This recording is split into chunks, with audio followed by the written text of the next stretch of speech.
Hello there, and welcome to the broadcast, everyone. I was not aware that it was going to be releasing so soon, but it is. So tonight, we are going to be playing the Warhammer 40,000 content for PowerWash Simulator, which should be fun, which should be a lot of fun. Definitely a lot of detail based on what I have seen of it. Before we get too much further into that, though, let's check in with the kitties. We have Ember in the across the keyboard position there. We have Mason over on the bed.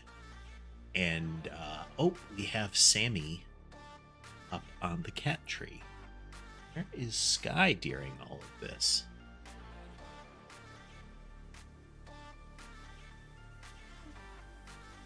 How odd. Is normally much more visible.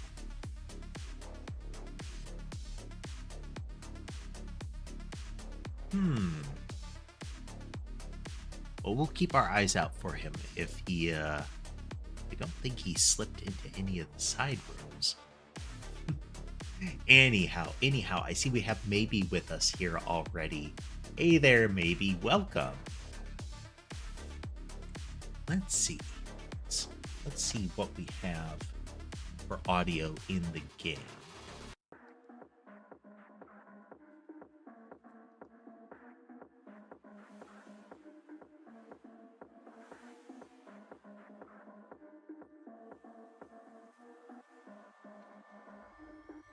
Hey there, Sighty. Welcome. Make sure all of my chat feeds are working.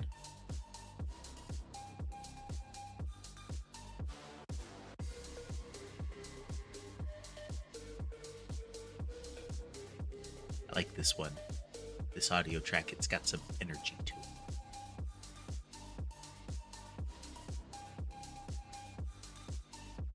I may have forgotten to do one of my pop-ups. There we go. Hey there, Aniji. Sorry that I didn't notice my chat feed for Twitch was not functioning.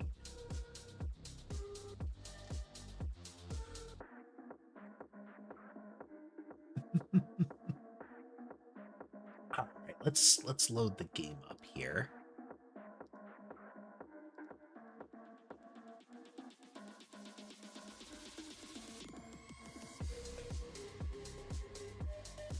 Do a quick pause to see if there's good music in it.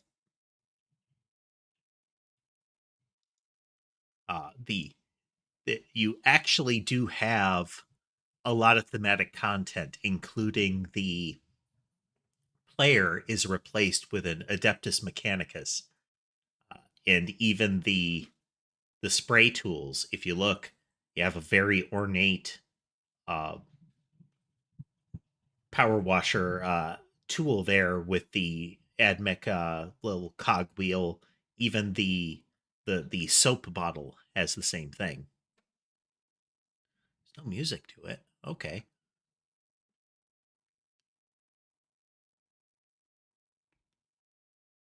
Well, we might as well have ours then.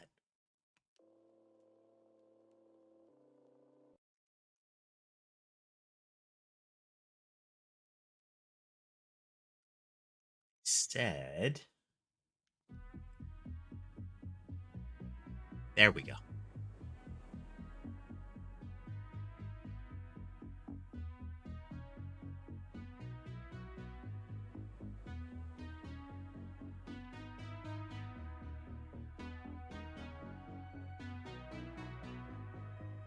Just double check.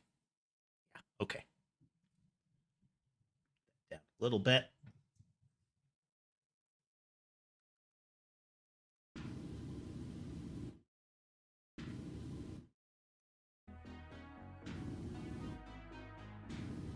There we go. Even the little step stool, it has little spider legs. Excellent.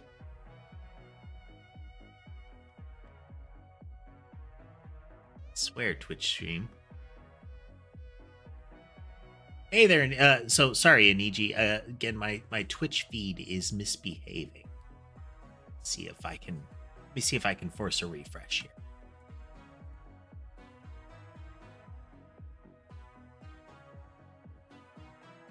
Hmm.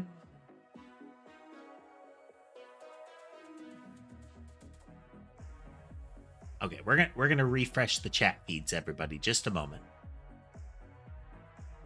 It's misbehaving.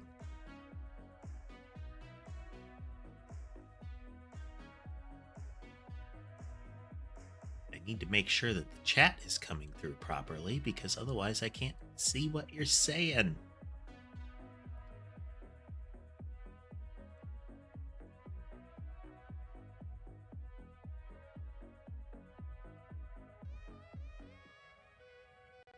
I think I saw Cheese joining us earlier, or just now.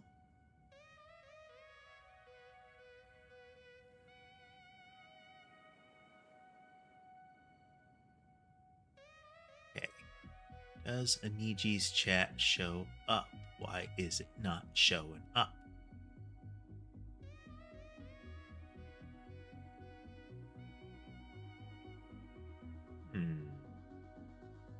Okay, one more thing to try.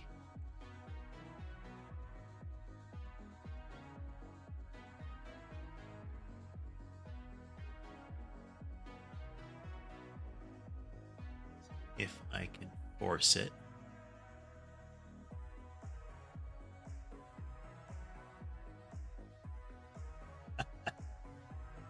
Yeah, I can see the allure of PowerWash Simulator for the crossplay purposes. Okay, I'm gonna have to figure out how I can get this visible at the same time for me. We'll put it here. So my Twitch chat feed is misbehaving. I'm sorry if I missed something. It looks like they may have changed something such that Social Stream isn't seeing it. And that's a problem.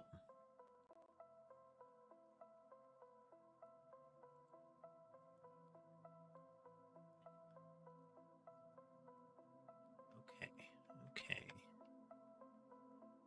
That. And normally this just works, but yeah. I'll have trouble seeing you if you're just on Twitch, Aniji, because I have to make sure that the Twitch window stays visible to me. And one of my streaming oh no, wait, there it goes. There it goes. It's working. It's working. Okay, great. As soon as you switched, maybe that was the secret sauce.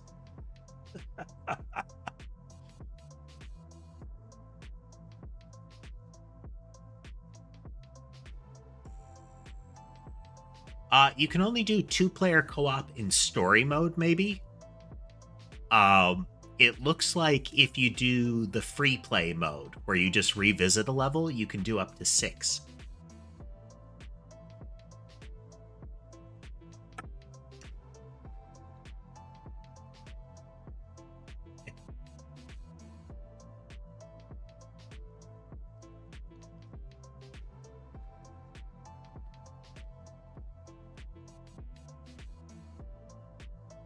This one listed free play is 1 to 6.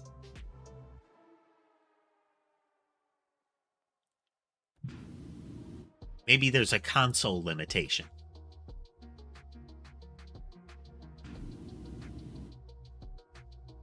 Okay. That makes sense. That the extra content could be different. Because the 40k stuff was 6. So if co-op is 2, then you have free play, which,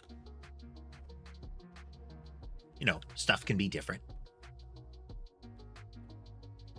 Okay.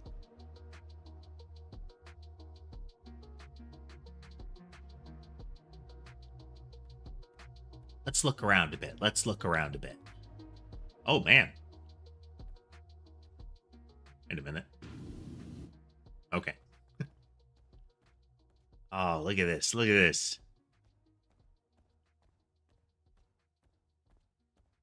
Even the exterior. Look at that. Orbital ring over a forge world. I don't know if it's meant to be Mars, but look at that.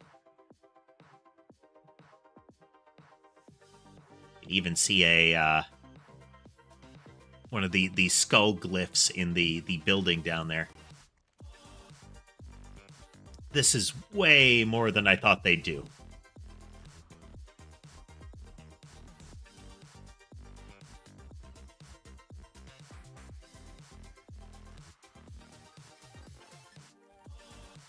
Fancy cargo containers. Ooh. Documents with purity seals on them. Hey there, Peyton. This looks like the orbital ring of a forge world from 40K. Just look at all the extras. One of the things that you'll see in a lot of 40K games, all of this stuff matches what some of their tabletop models. I'm fairly certain that they have 3D renders of their tabletop models, because those pipes, this scaffold, with the little safety gates there, those plasma generators, this shipping container, those are all 40K models. Even the barrels, and they look very similar. 40K Peyton is Warhammer 40,000. It is a tabletop game, like with models and whatnot. It's wargaming. There are a lot of there's a lot of video game content to go with it. Oh, redacted residue.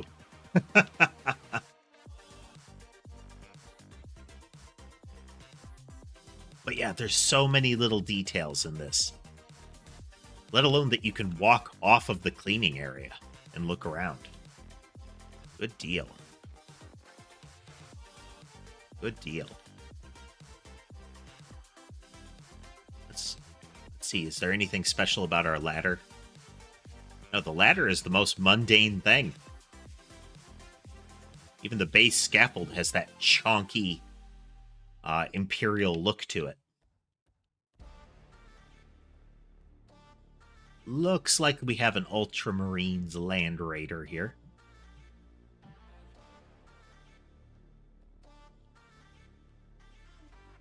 Battle damage. Intel subdivision of the vehicle schematic has sent subdivision of the vehicle schematic has been sent to your optics system.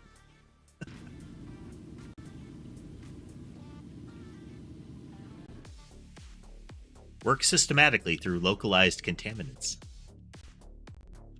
So the AdMech are very machine transhumanists. As in, they're big on the idea of kind of transcending the human condition using cybernetics in replacement with machine parts.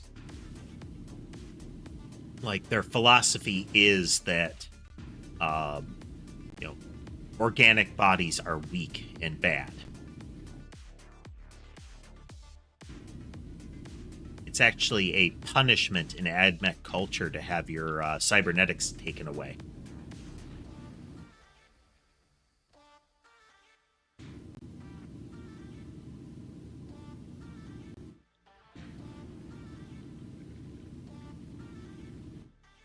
A lot of Warhammer 40,000 vehicles are based on World War I and World War II concepts.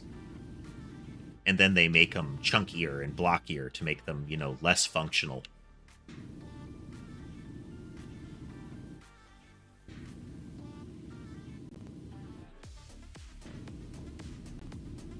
If I had thought about it, I would have tried to find some really, gothic music to go with this, some cathedral style music,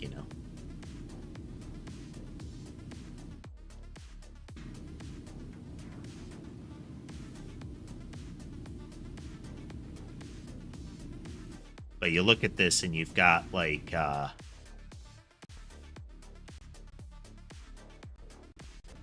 the dual tread kind of crawler look that you got in some late World War I designs. You have side doors and whatnot, but some of them have the front doors modeled after the generally this is like a drop-down front door as well that are modeled after the World War II landing craft. Shoreline stuff.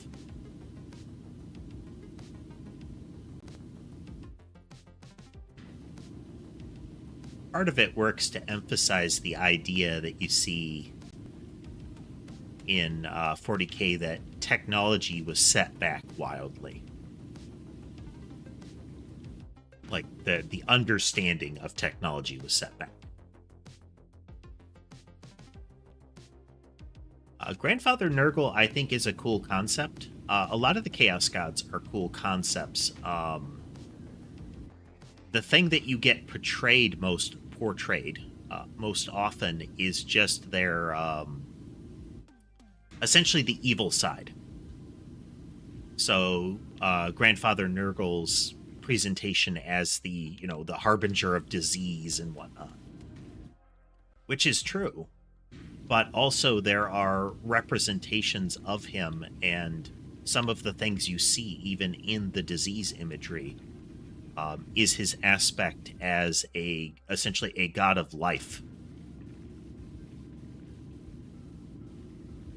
In that, in addition to the aspect of disease, the death aspect, you do have the aspect of growing life and essentially fertility.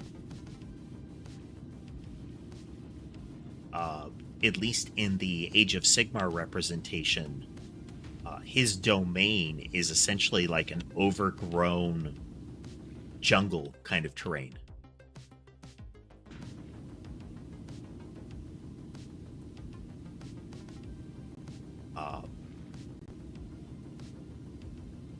The diseased creatures, for some of them,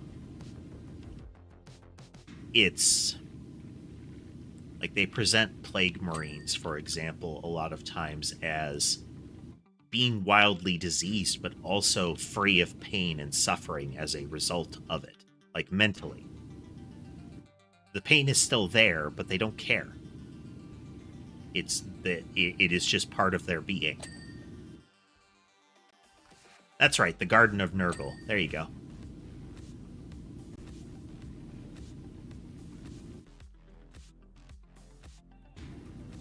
I feel like, at least in the fiction and the descriptions of them, the demons and beings associated with Nurgle also have the most character to them.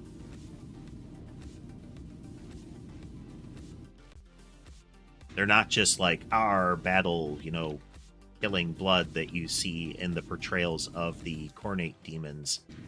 The Tzeentchian demons are just weird. Hey, Pineapple.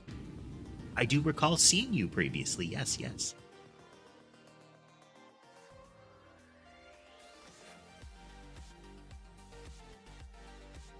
I see Keats there. Did that not come through in the social stream? Let me verify. There we go. Hey there, Keats. Yeah, and it's a fun game. It is a fun game.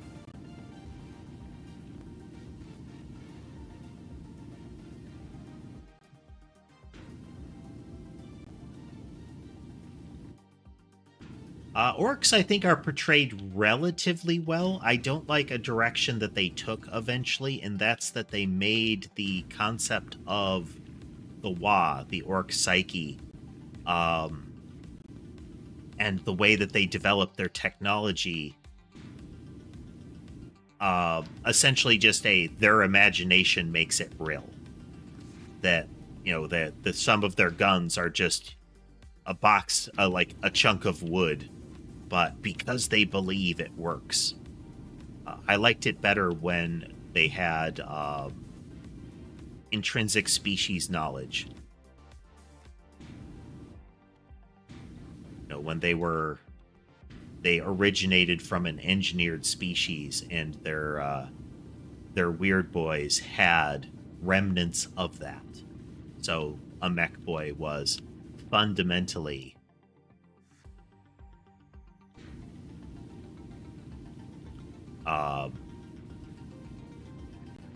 they have an excellent grasp of tech, and it's just that they don't care how it looks, they care that it functions.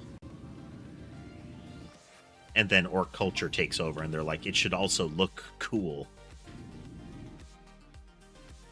Yep. All right, Keats. Well, thanks for joining us. This game is PowerWash Simulator, Pineapple. This is specifically the Warhammer 40,000 expansion content to it. And I like PowerWash. And I like some elements. I like the art of 40K.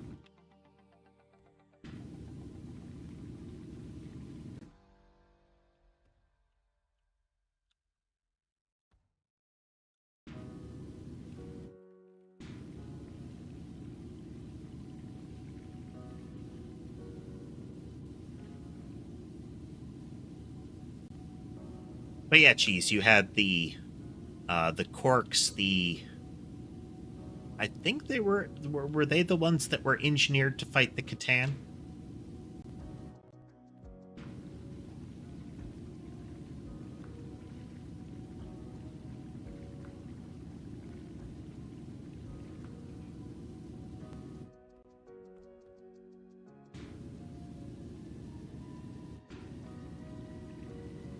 Yep, a species that was designed to be a perpetual war machine. The orcs being the late stage kind of remnants thereof. Where instead of being a relentless kind of bioweapon, they end up being like, they think it's fun. My day's been going pretty good, Pineapple. Sleep is still wonky lately, but to some extent, I'm just gonna make it work, you know? Whether through the medication that I have available to me, but that I don't like to have to use, or just by adjusting my schedule accordingly.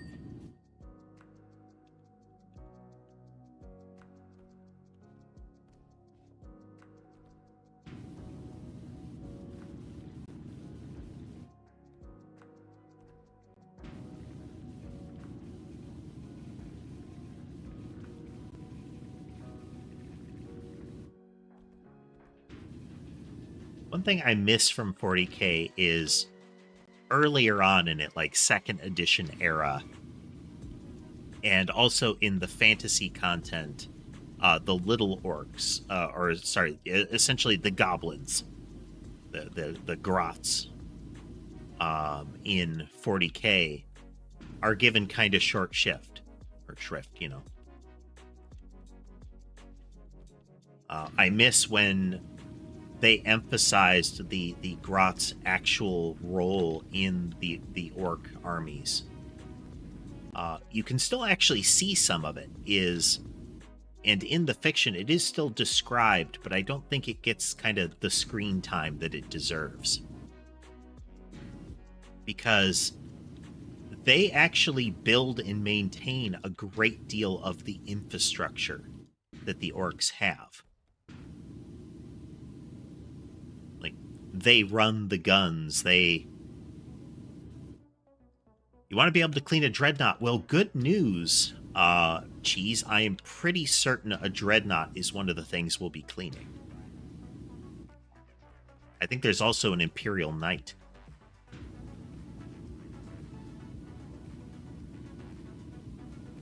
Because I am almost certain that Games Workshop views this as the best of free advertising.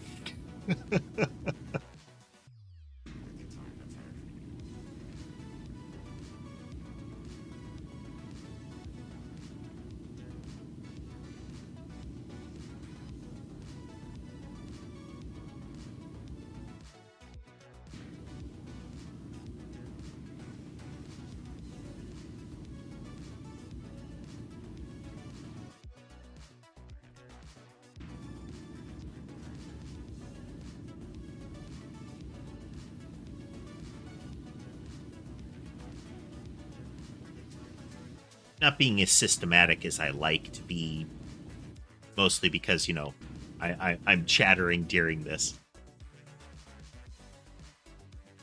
I'm pretty sure anything past Imperial Knight would be too big for this game. You might get away with something like a Warhound.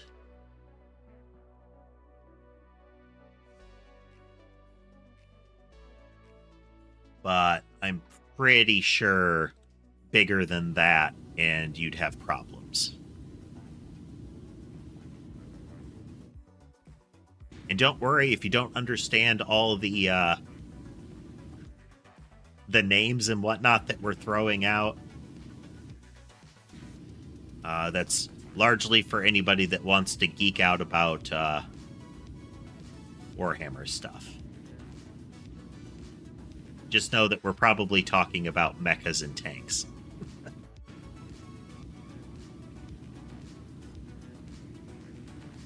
Oh, related note.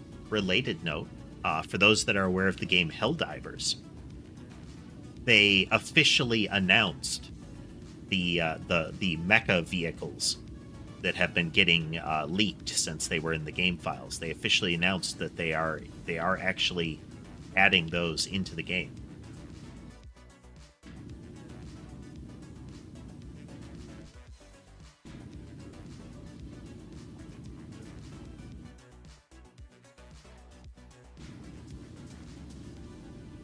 Geez, I was mentioning that the Helldivers game, they're adding the single-person mecha vehicles.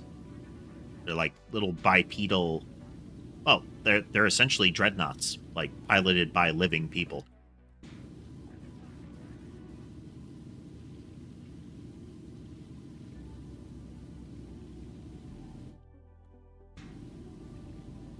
There were a lot of leaks because they were in the game files, and people that were like hacking the game were spawning them in. To augment ritual fervor, a brief account of the Land Raiders' recent deployment will be forthcoming. Ooh, neat.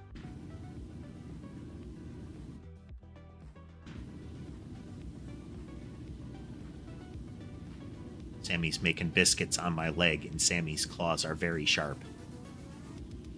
Well, I mean, they're living people in the sense that the Emperor is still alive, Cheese. It's that technically sort of vibe.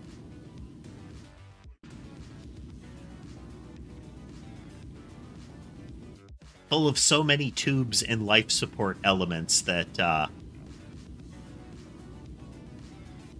it's much more that the whole device, I would say, could be considered alive. Like, the dreadnought could be considered alive, but the body inside of it, the wounded or dying or effectively dead space marine, cannot survive outside of it.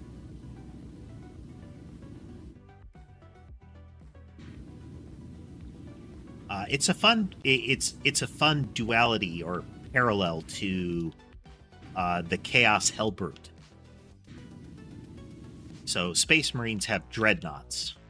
They are biped kind of war machines, and it is generally the things piloting them are often critically injured Space Marines, soldiers, and it's considered an honor to be preserved inside of one of those and to continue fighting for your legion. So they're always like really clean, and they're viewed as kind of they act and are viewed as the veterans and the elite. Conversely, the Chaos Space Marines, the Rebel Marines, the Corrupted Marines, depends on which one you're looking at. Have Hell Brutes that are essentially the same tech, but more demonic. For them, being interred inside of one is not an honor. It is not something that you aspire to, and it's generally viewed as a punishment. Because while the inside of a dreadnought is a life support system that preserves you as a person, the inside of a Hellbrute is a biomechanical, horror show that uses you as the essentially pilot system for itself. So it's generally really painful, and the pilot usually goes insane. And as a result, Hellbrutes are not kept, in machine bays and kept maintained. They're usually chained up in a hold somewhere and just dropped on the enemy.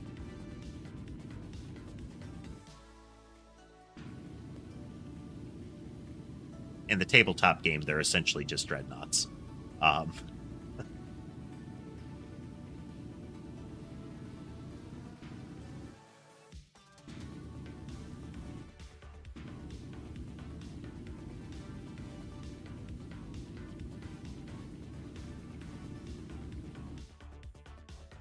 Little towing hitch here.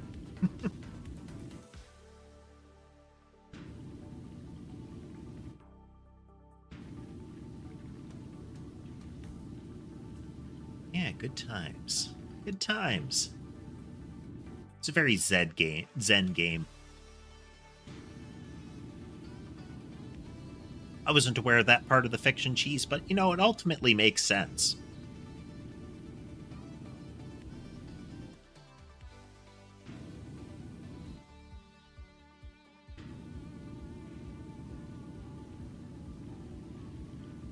It's not like the Space Marines that are put inside them are real,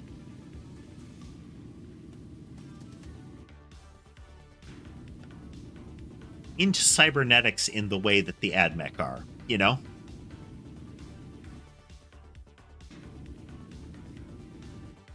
They aren't integrated with the machine. They're wired into it.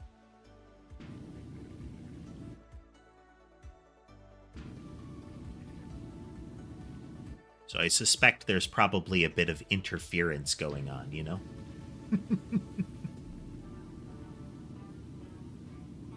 A cautionary tale for the Neuralink enthusiasts.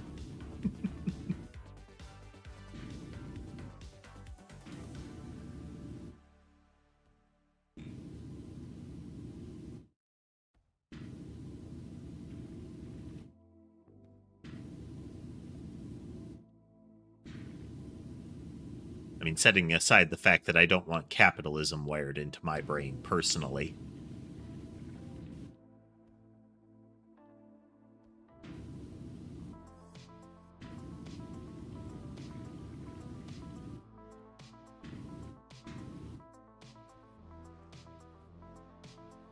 Engine pipe still has a little bit going there.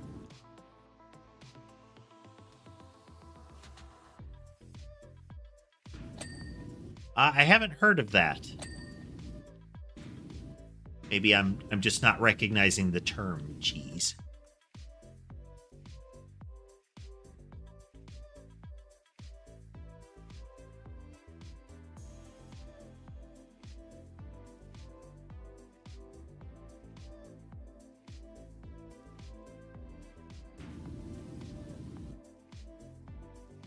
I wonder if the track in its entirety is a thing, or if the individual panels are things.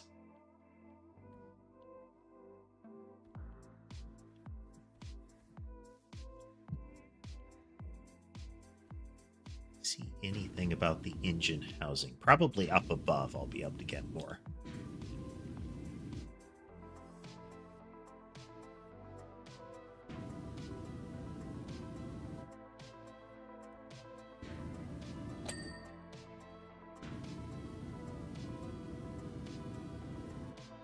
No, I'm only aware of the concept of, like, astropath and such.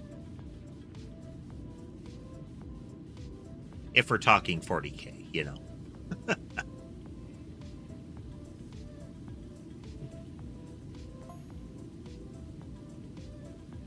Data recording from the pilot.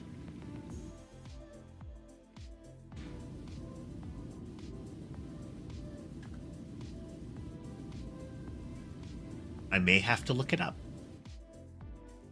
The way to reinforce the fleet secundus, we were diverted to a distress signal from the planet. Withheld strategic Astomare B785.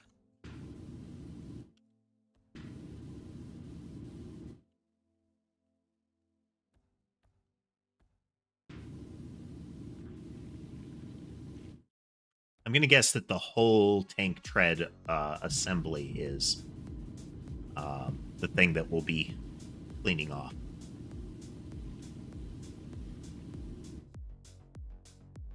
Imperial forces stationed there claimed they had detected the presence of a restricted artifact H-class. I have that. Okay.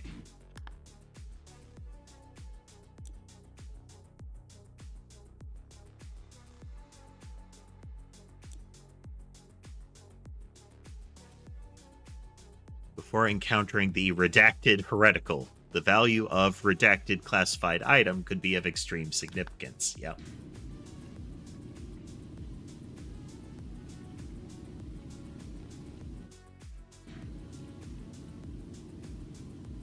Always possible with the YouTube videos. It's a lot of people run into an issue where they won't notice that the stream has fallen behind, but it's still feeding, you know?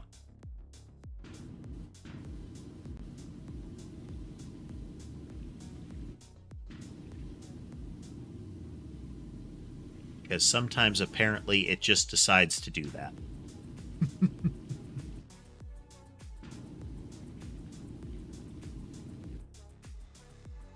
Looks like twin-linked las cannons on this, so this is a anti-armor variant.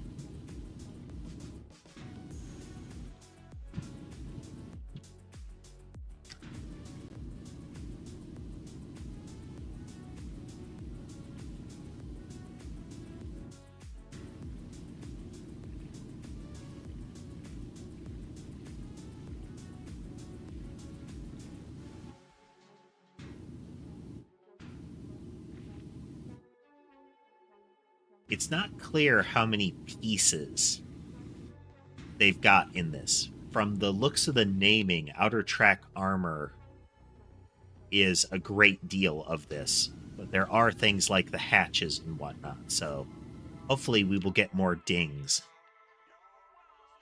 Iron Brigade. I mean, I've heard of it. Well, I'm sorry. It sounds familiar. Let's put it that way.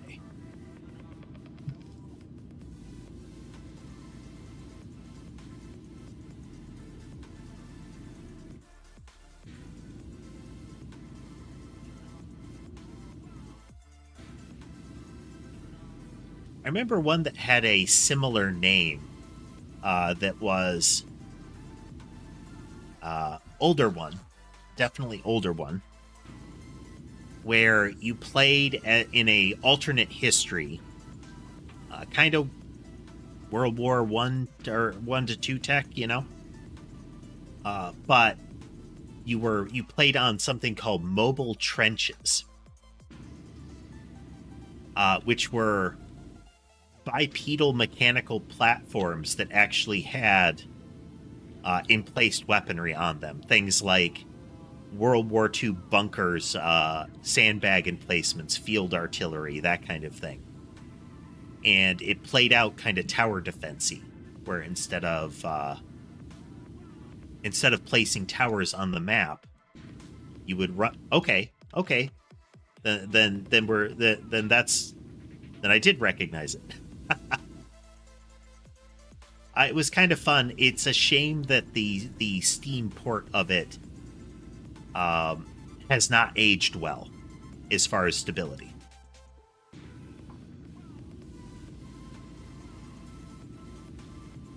At least in my experience, it was very flaky.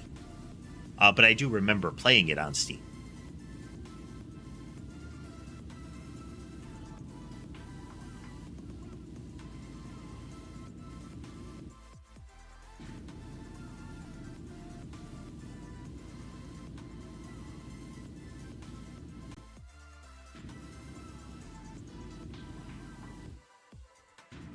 Very fun at the time. The mixture of kind of sci-fi B-movie and the way that the military tech had developed and was presented, you know? There's our little mechanical step stool. Where are you?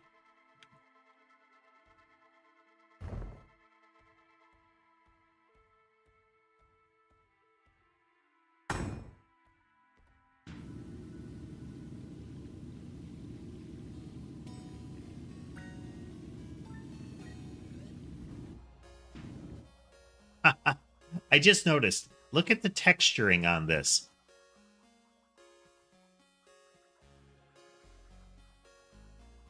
That's probably not a... you might need to get that looked at. There, Rat.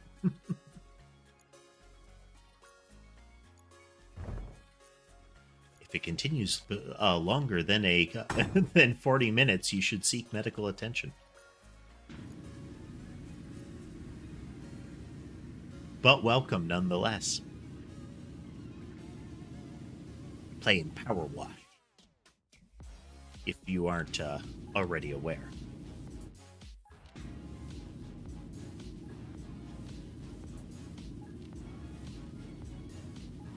Trying to get these las cannons properly scrubbed.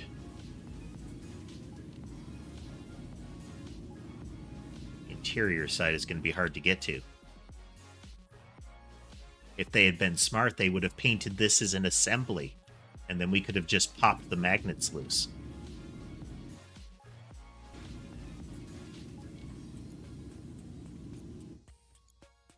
But I was going to mention, you can see these lines here. I'm almost certain this is meant to be brush strokes because you can see the edge highlighting and the like.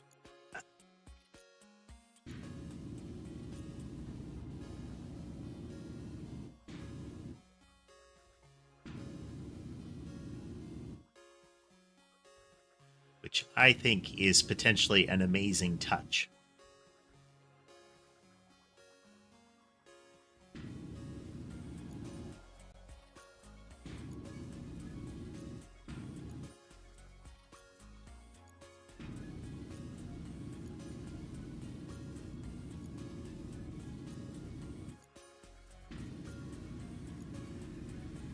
It looks like each las cannon in the array is going to be an entity.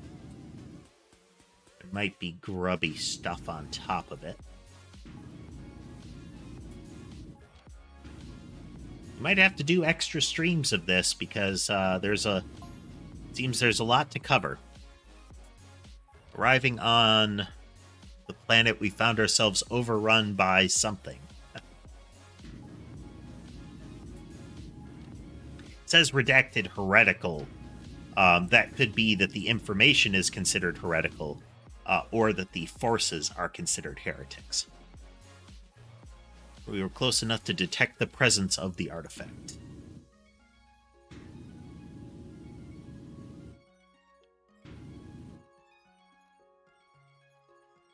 Fortunately, those before us were wise enough to encase it in something.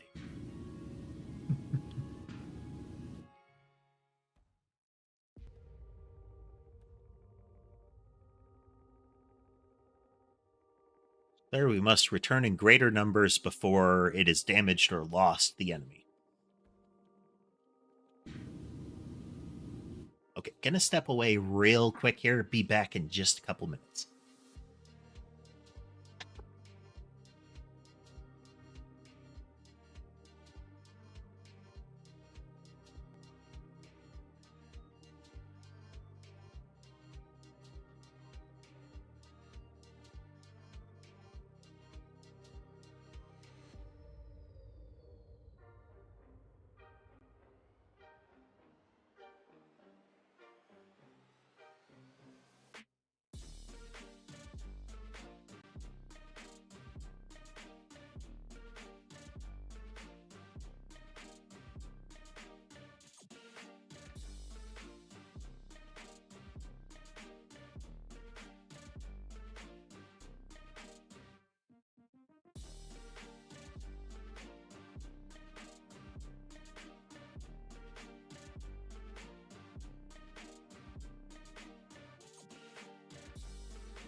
Sorry about that. We're back and settling back in here.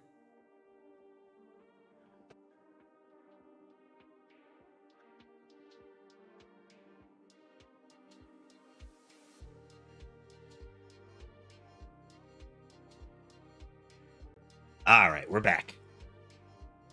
Hey there, Noah. If you mean the content of the game, this is PowerWash Simulator. So we are spraying water on the stuff in order to clean it. And welcome. And I do like these songs too. All right, let's...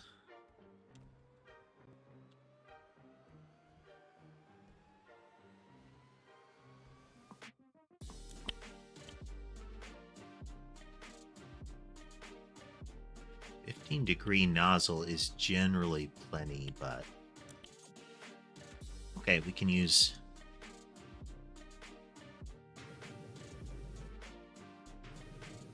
I'll have to try to figure out the buttons again.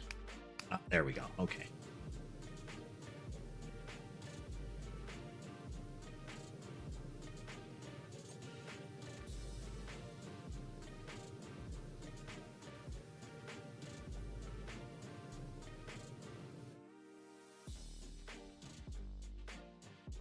All right. Yeah, this is the 40K content for PowerWash Simulator.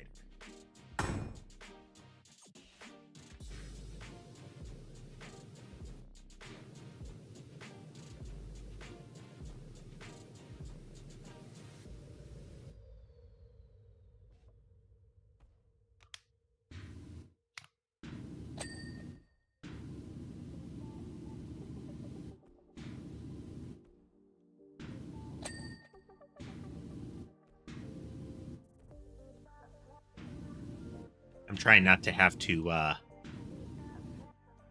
get on the scaffolding to get the last of this last cannon here. There we go. Alright, we got the swivel, we got the second of the las cannons. The sponson is definitely grubby up above, too.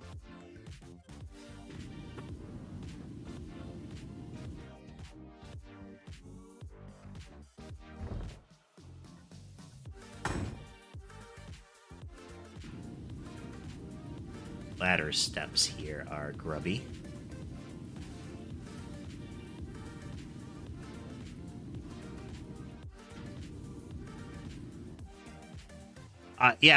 Noah, the concept of this game is that you are presented with something that you have to power wash clean.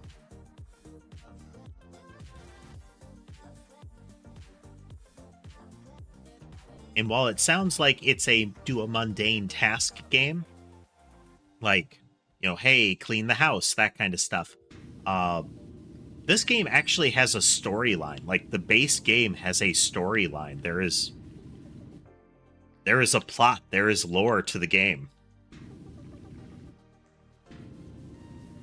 And it's not just you're running a power wash business.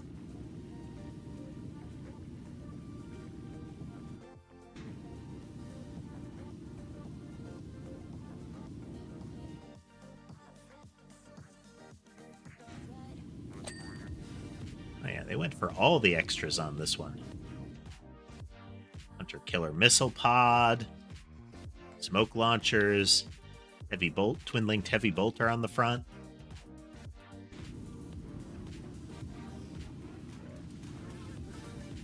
They're committing a lot of points to this vehicle.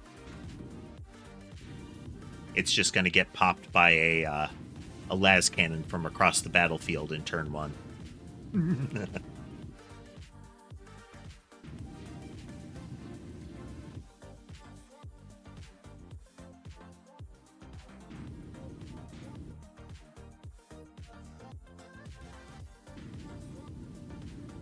That's right. I was mentioning that earlier in the stream, Noah. The tank designs in 40K, at least the Imperial ones like this, are generally based on World War I and II tech. Like, they're really prone to this, like, double track design with the Space Marines. The Imperial Guard, essentially the default human military, their stuff is very World War II. There's a lot of Sherman tank-looking stuff, but chonkier.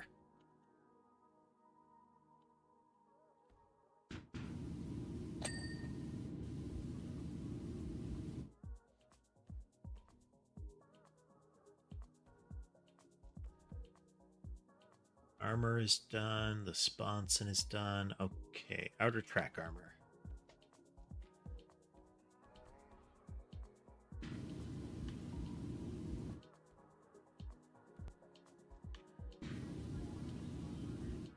So if you look, when I'm looking at stuff, there's a meter in the upper left. The circle is telling me how much of the entire vehicle is clean, and the meter is telling me how much of the thing I'm looking at, like this track housing, is clean.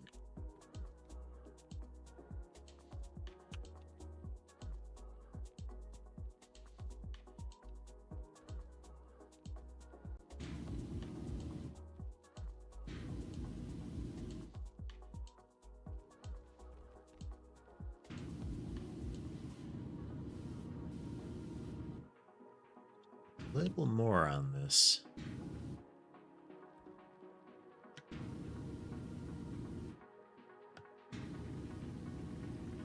Ultramarine Second Company.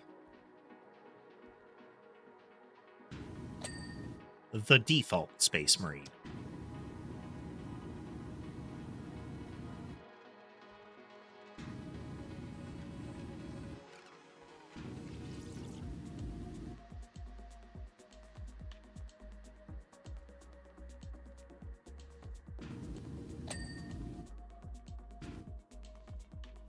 Of the hatch frame.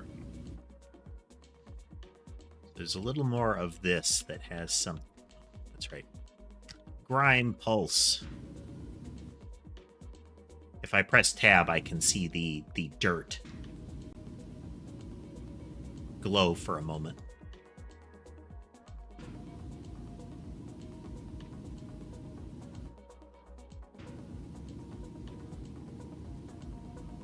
The double-headed eagle is one of the Imperium's symbols, the Imperium of Man.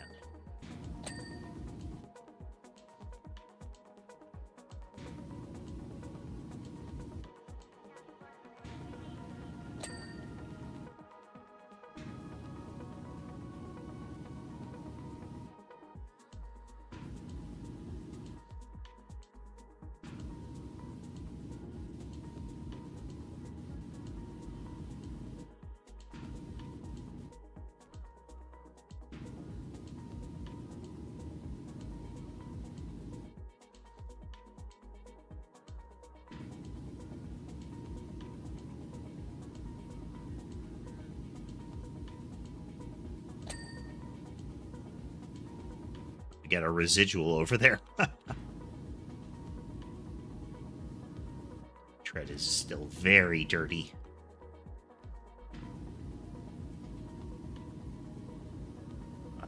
Lots of grime in the crevices.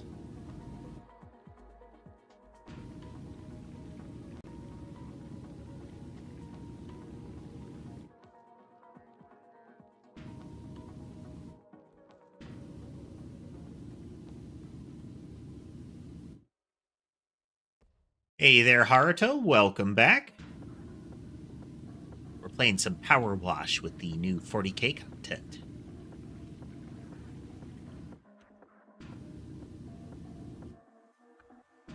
I'm a fan of the 40k art.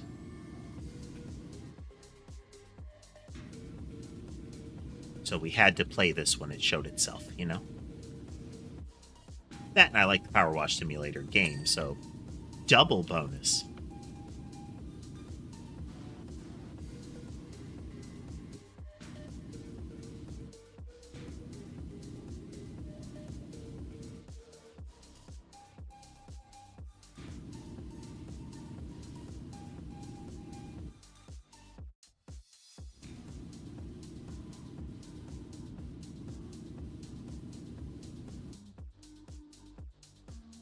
Yep, last time we were doing some game coding, and we will be doing more of that this week. But we will be trying to clear this game's content as well. So this will be a different schedule than normal. It'll probably be coding and this until it's finished.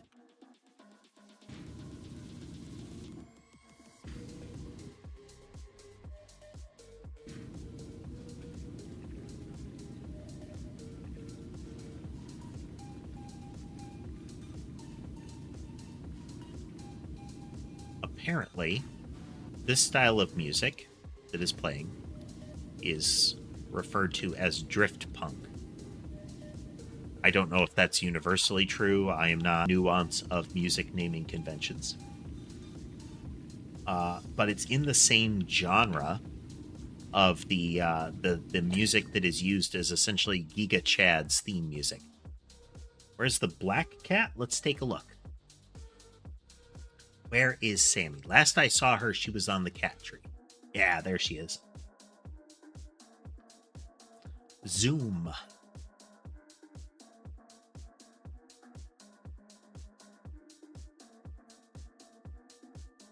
See, she's on the lower platform there. Just on the edge of the screen.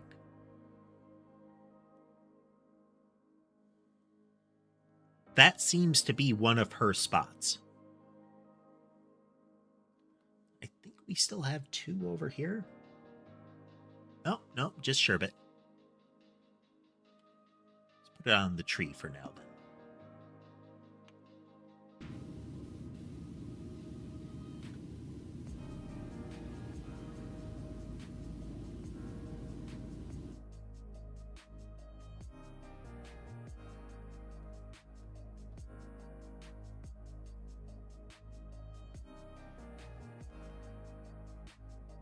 I do. This is the proto Nyanite. They are cat themed robots.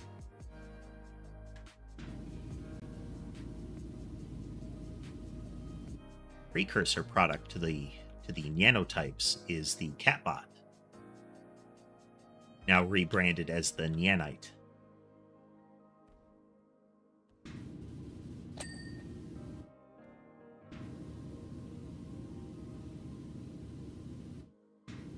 Catbots are boxier and chunkier.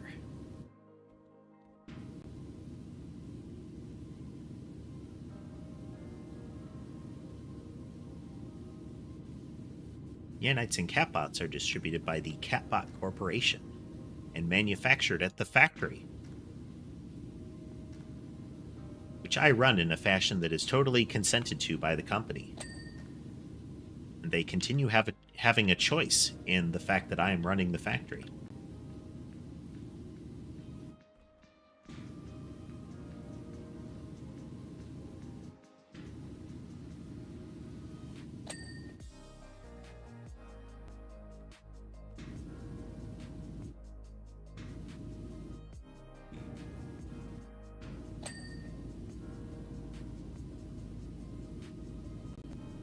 Rubbing down the heavy boulders. Bolters are a weapon of the Imperium primarily, though, it's pretty much the Space Marines, including their Chaos counterparts. It is a big, wide-bore weapon that essentially fires rockets that are meant to embed and then explode. Hello, Sky. Hey.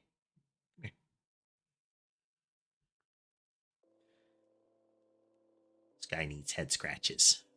So my mouse hand is now occupied. He doesn't sit on my lap really often for things like back scratches or pets or anything like that. He'll sit down within range of my right hand and demand really intensive chin and ear scratches.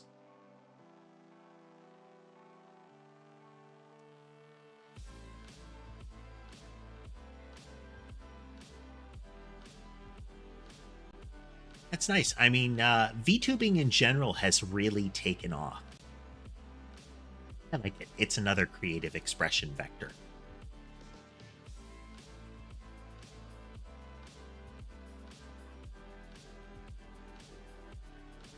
Are all oily and drooly now. Good.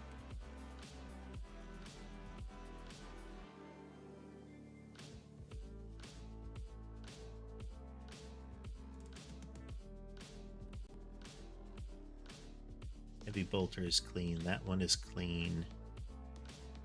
Its housing is clean. Front armor is not clean yet.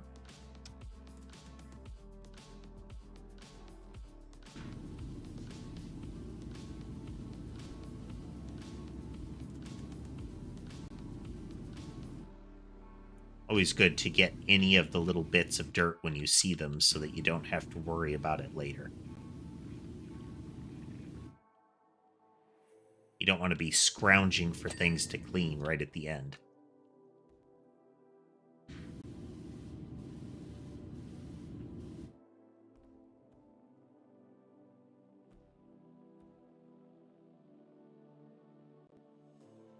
Hey there, barbed wire.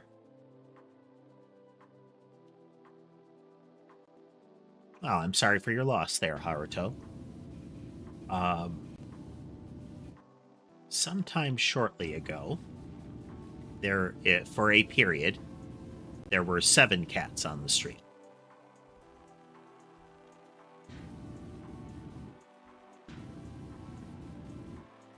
The ones that have recently passed are my Ginger, Weasley.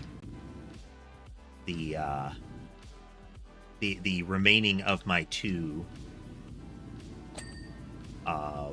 Maine Coons, Tom, who was about 14 at the time, and Rorschach, who was a big, muscly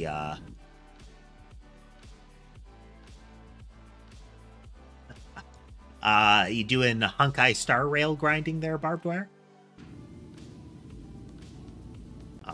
Rorschach was a big, muscly tuxedo. Big, friendly baby, but if the other cats in his family were threatened, he was fierce. Weasley and Rorschach died of essentially the same sickness. It spread between the 2 of them.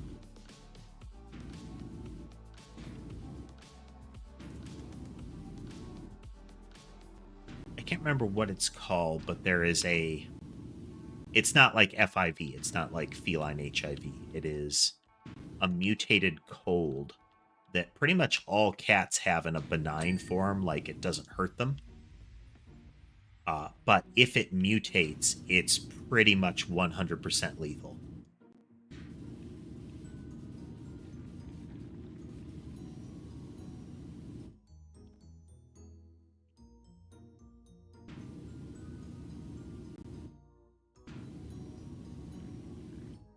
It'd be like that, Haruto. You can't guarantee that somebody will show up for a game session.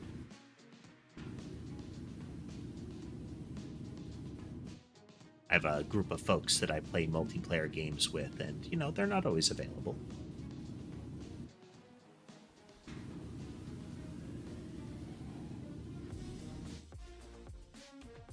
But sometimes isn't a terrible thing, because then you're not expending too much patience for a particular game or group of friends. I don't know what your social battery is like. But, you don't want to find yourself in a circumstance where a game you like or a group of people you like is becoming tiresome to you,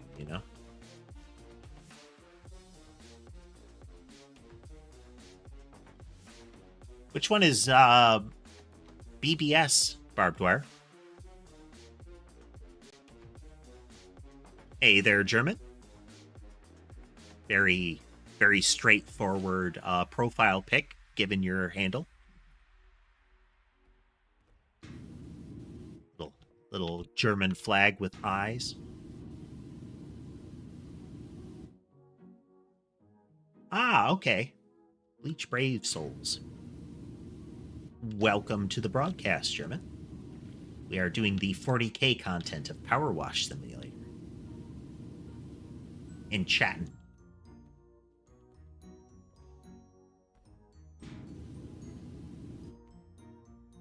I'm currently scrubbing down a hunter-killer missile launcher. This is a heavy armor-penetrating single-shot missile.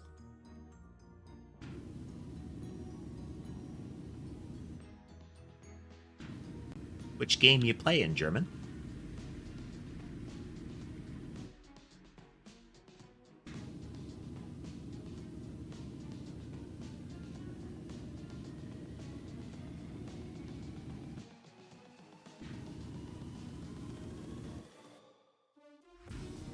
Huh. Is that one of the Telltale ones, German?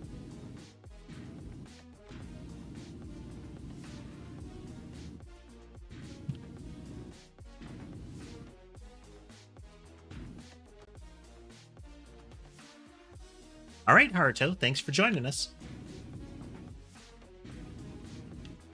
A good way to know if it's a Telltale one is if you do not infrequently encounter the phrase "person will remember that."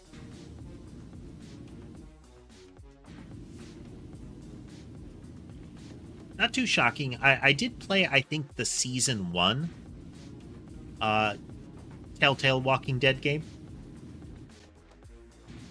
I think they did a decent job with the human drama aspect of zombie fiction. It is one of the things that you should generally consider doing for a good zombie narrative, is the human impact.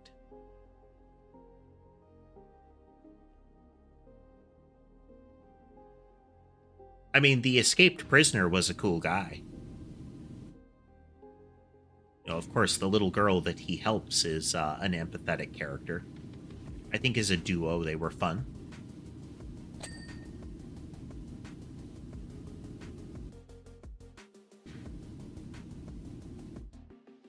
It's been quite a while since I touched the game, so those are the only two that stuck with me as far as memory.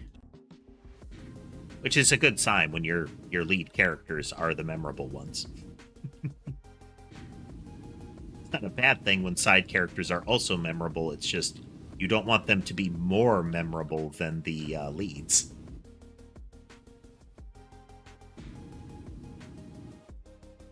Auto Surveyor Dish.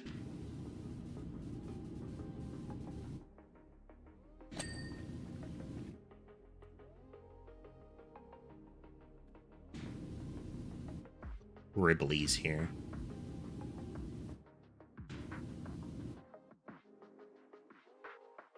Yeah, the Telltale games, they have a whole bunch of them that they have made along those lines that are pretty well made. They're good narrative games.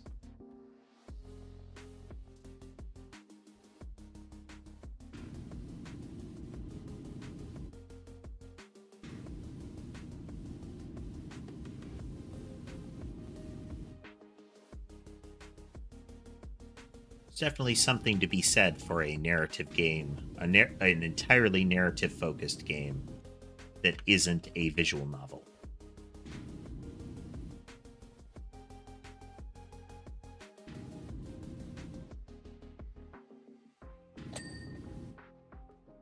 Smoke launchers.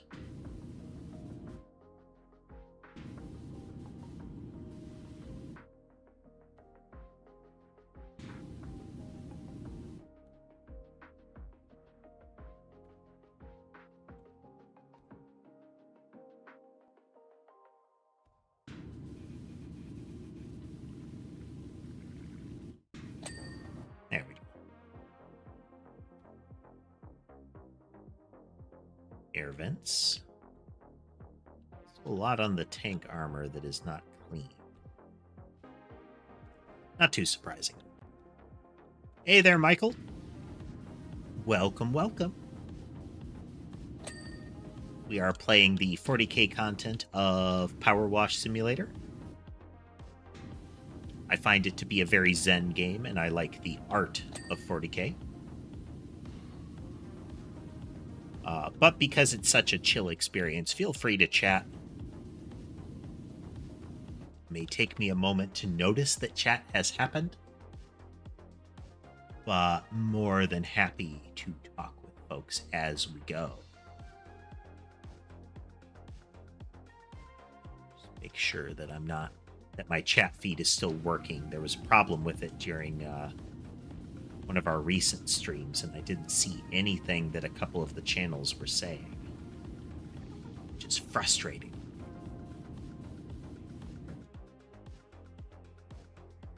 Camera 1 is flaking out.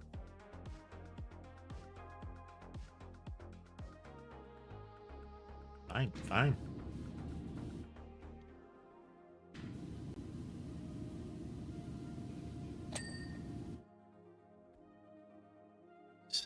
Targeting system. As much of these las cannons from above as we can.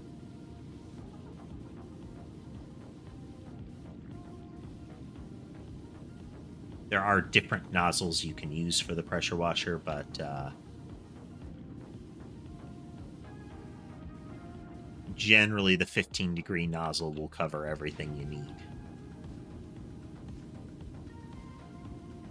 You bring out the rotating nozzle if you have it for anything that's really in there. Whoop.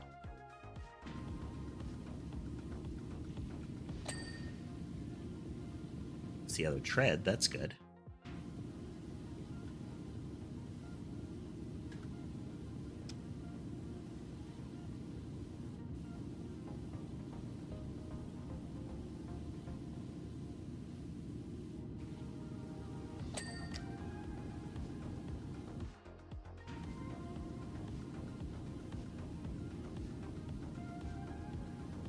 Those unfamiliar with the game, the yellow that keeps appearing shows up if I press a particular button, and it lets you see where there's still dirt.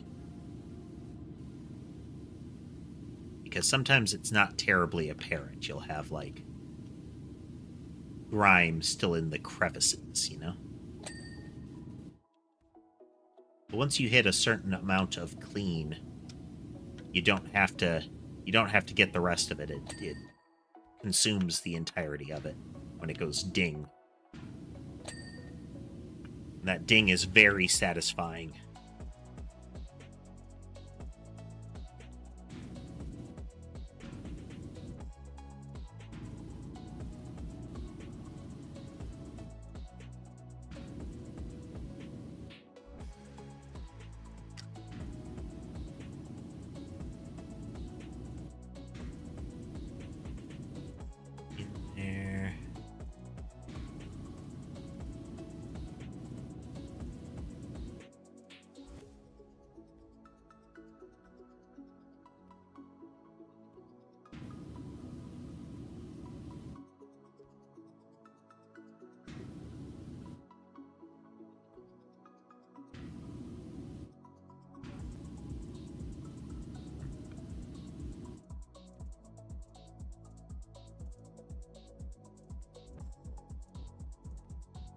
Bit of this housing right here that I can't get here.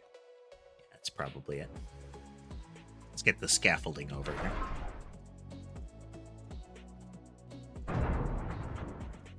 Oh man, that's a hefty sound when it lands.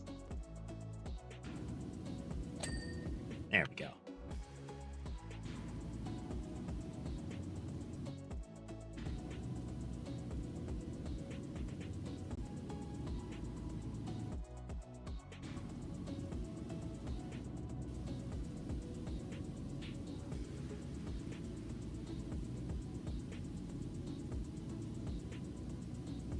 The Imperium of Man is really fond of their Memento Mori, so they have a whole lot of skull and bones motif to them. It doesn't help their space fascist image to use that kind of imagery either, but they have a lot of things like reliquaries and such. So it'll be like, somebody who is canonized as a saint at some point. The bar is not terribly high for that.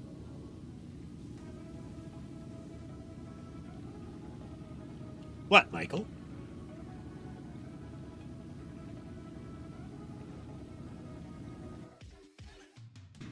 Hello, Sky. Hello.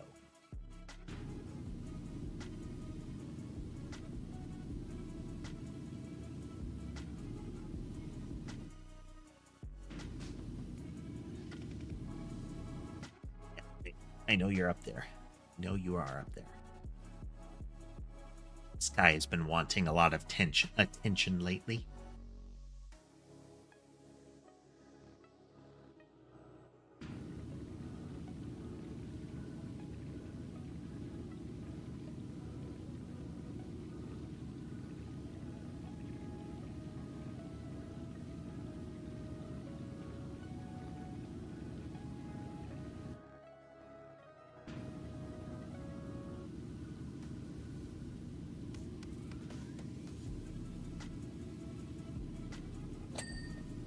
Go.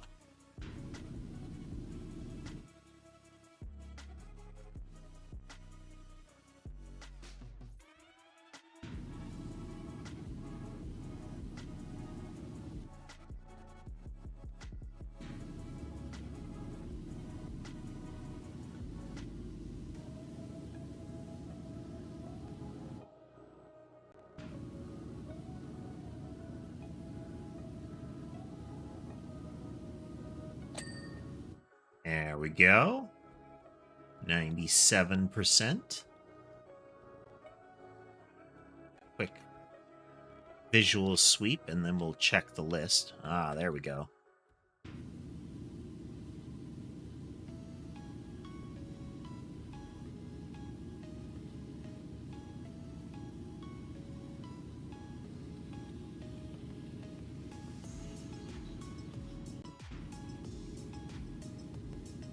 This angle first, then we'll double back.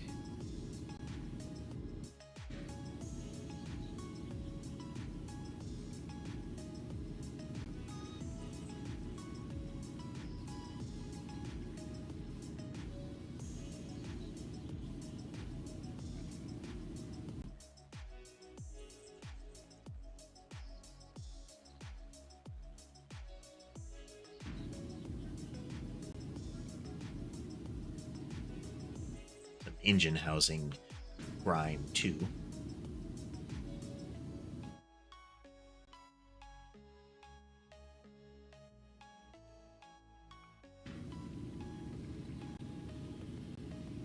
Yeah, it's one of those games to just kind of chill out too.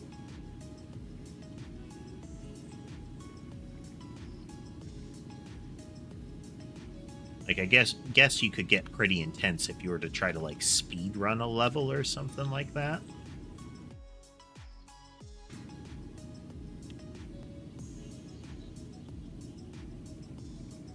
But otherwise, it's just a get it done kind of thing, you know?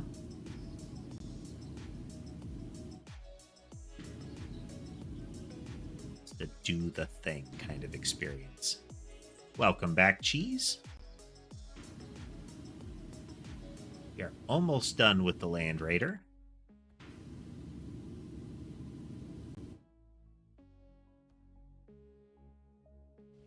Outer track armor is still missing something. Oh, there we go. Rear plate is still very grubby.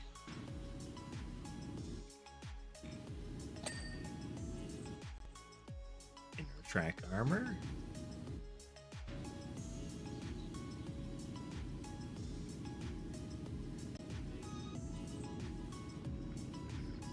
Surprised I didn't get that while I was up there. just be I didn't go from this angle down here.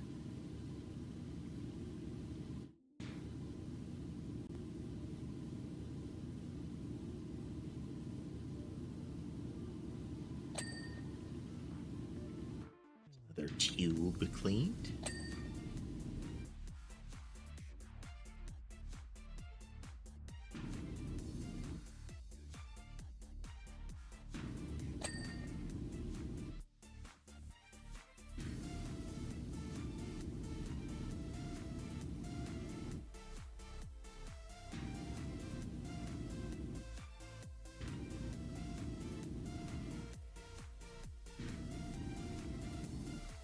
One of the nice things is that the water does splash, so you can get the cleaning down into a crevice if you angle it right.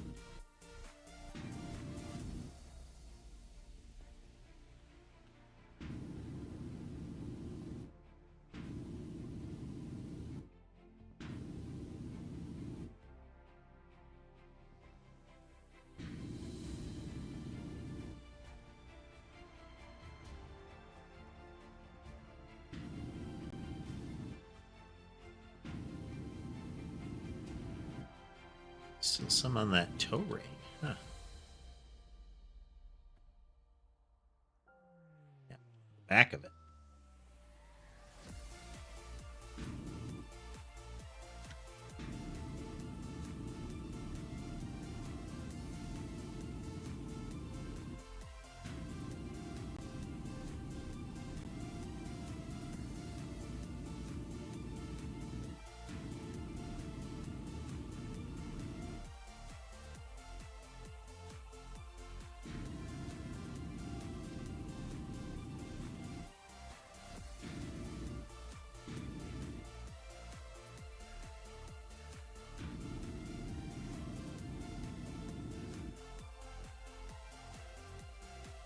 So a little bit more on the ring here. There we go.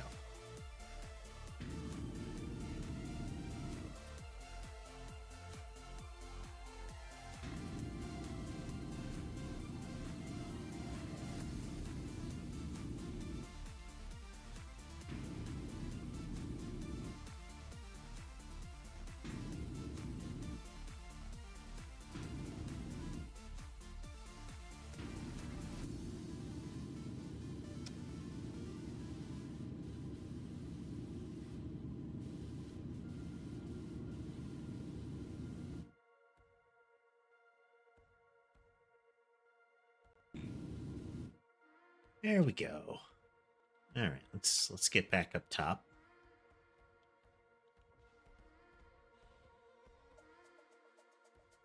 Yeah.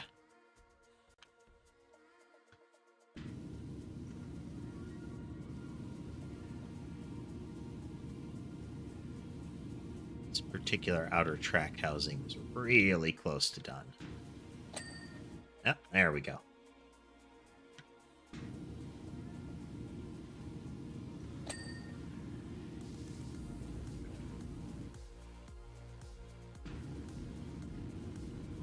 But yeah, if you look at these, this is actually a 3D render of the models, the tabletop models that Games Workshop makes.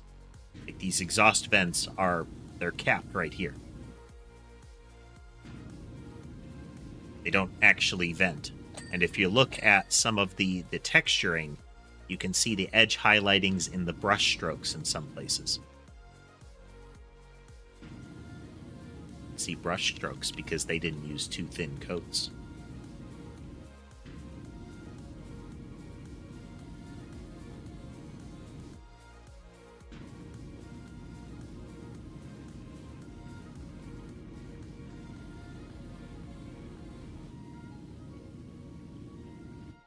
Citadel painting joke. One of the artists that would do the box art style stuff for Warhammer minis, whose name I can't remember. One of their almost like a catchphrase for them was too thin coats, where they tried to emphasize to people that you don't put the raw acrylic right on the model. It makes it overly thick and gloppy. You water it down a little bit, and you apply at least 2 thin coats.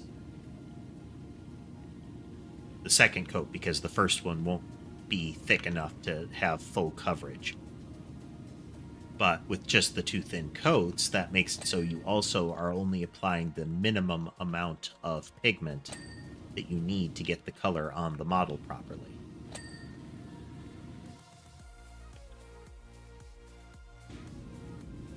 So it won't get all nasty, gloppy.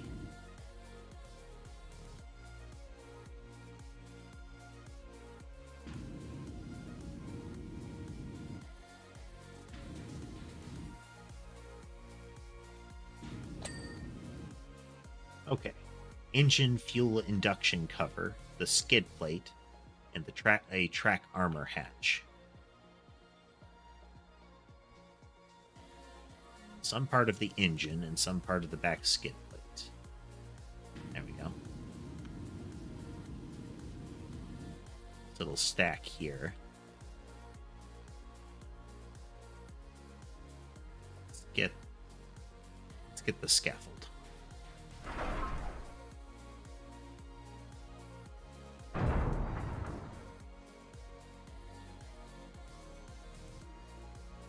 Yeah, there we go.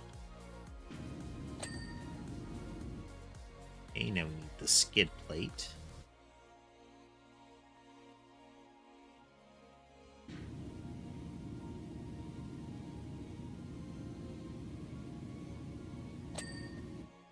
Okay. One of the armor hatches on the track. One of the hatches on the tracker. There we go.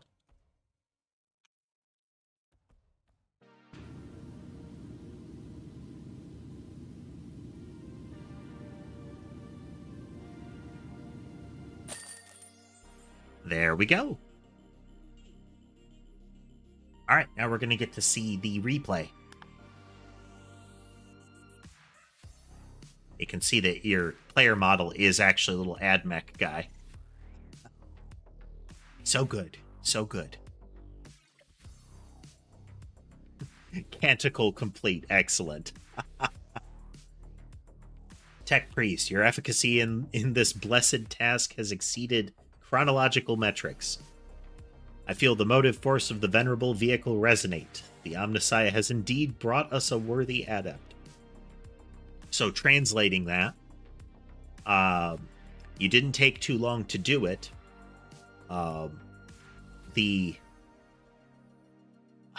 It's effectively the computer in the vehicle is operating properly, or at least it's, when they say the motive force, it's anything from like the internal computer to the engine. I shall see to it that Tyro 656 reserves only the most glorious and arduous benedictions for your attention. You did really good. We promise that you'll get harder jobs from now on as a reward. In the meantime, it would be prescient to reflect on the further reduction of your biologica to increase your efficacy further. You should consider getting more cybernetics. The Omnissiah is the cult Mechanicus's god. There is, from a lore perspective, you have the Emperor of Mankind, is a figure that unified Earth after effectively post-apocalyptic Earth, and went to Mars, where they had maintained a society.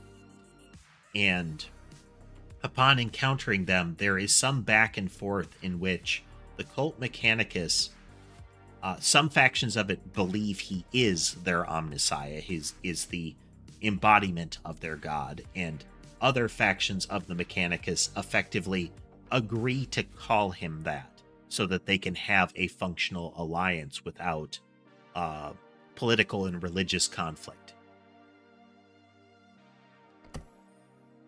Oh, here's our dreadnought, cheese. Magos Pertinax Pius. Chant of the Unrelenting Hammer initiated. Tech Priest, though many of us have been stationed within this glorious ring of iron for time immemorial, none have borne witness to the caliber of warrior which stands before you now. Besmirched by the unholiest of Xenos and Flora, it rages for absolution. Hey there, Miss Gloomy. Welcome to the broadcast. You're joining us for some PowerWash Simulator 40K content. Know then that you will perform rites of cleansing upon a dreadnought variant withheld, declassification level Z326.01 of the chapter withheld. We'll find out which chapter pretty quick. Once fallen, twice risen, and now augmented by machine. Okay, so it's... The implication is that they've been in two dreadnoughts. So the Space Marine was mortally injured, revived by putting them in a dreadnought, and then again the implication is that dreadnought went down and they put him in another one.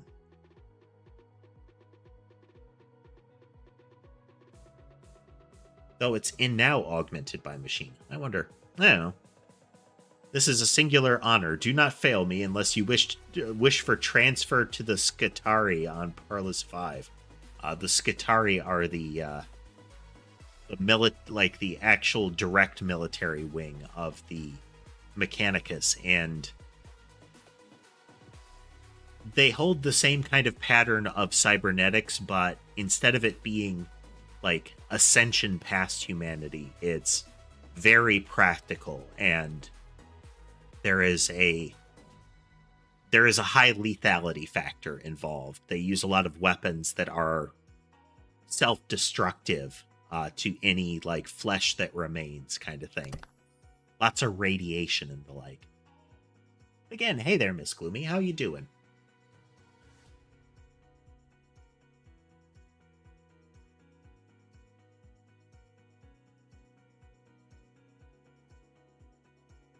Well, continue. All right.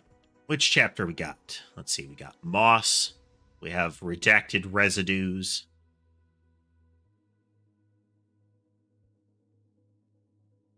Miscellaneous Grime.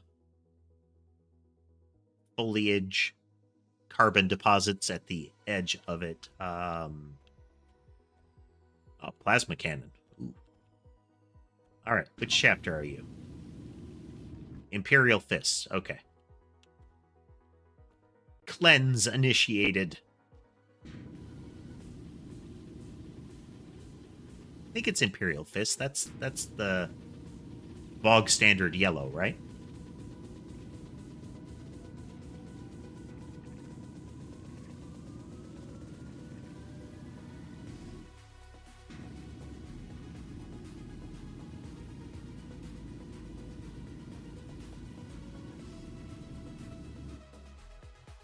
Verification required. Engine Seer outranks Tech Priest, and yet...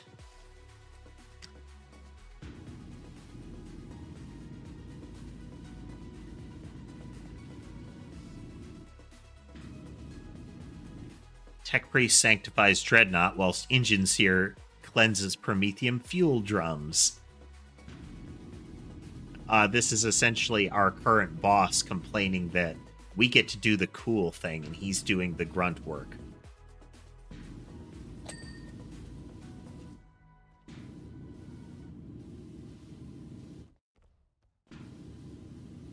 He is literally washing fuel barrels while we have the, the privilege of scrubbing off what is the battle suit of a lauded veteran. Previous biographical impartation increased ritual efficacy by 3.56%. Limited combat history will be disclosed through communications with the chapter's Tech Marine.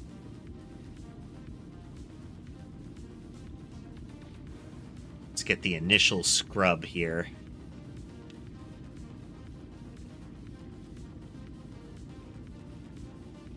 And we'll go back over for the finer pass. Contain your intrigue, tech priest.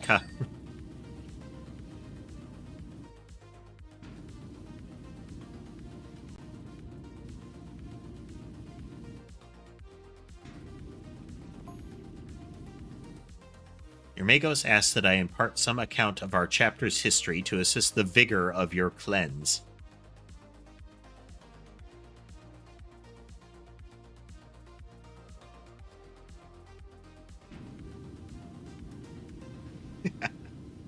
Hey there, Tass. See, I already sense the fervor of our chapter's Redemptor Dreadnought. Stirs you. As well that he is in induced slumber.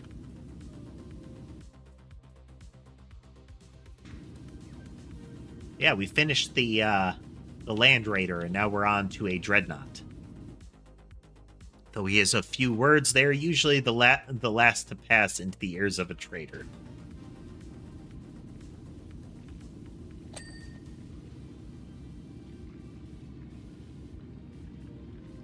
We would not wish for him to exercise such judgment in our current location.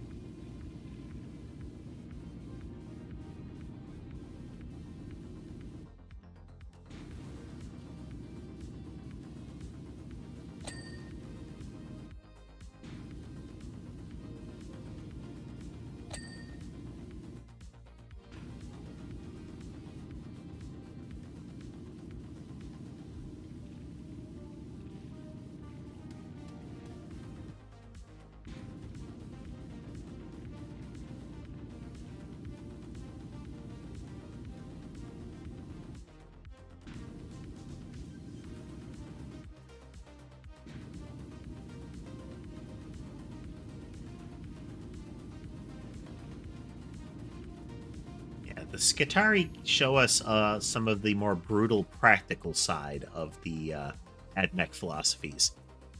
For millennia, our chapter has scoured the galaxy for the corrupt and honorless.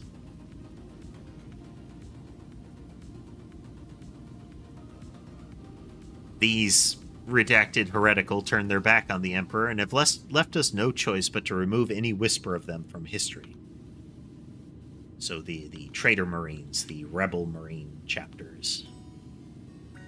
Recent excursion amidst the dense carnivorous forest of planet Redacted Classified detected evidence of such redacted schismatic. Like one of the Skitarii, essentially cavalry units, are these biped striders, and the Skitarii have things like lances that are meant to be, short-range anti-armor weapons, usually. But if you look at the model, you have the Skitarii rider. But if the actual strider, like what amounts to the hips or the main body of the little strider vehicle, is another person, like another cyborg. So not only do you have the heavily cybernetically augmented person probably forcibly recruited into the Skitarii, somebody else was recruited to be the horse.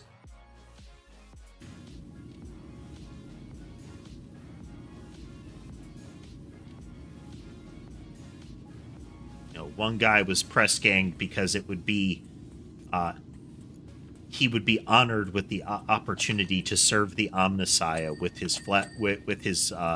his life, and then this other guy next to him was grabbed, and you get to be the horse.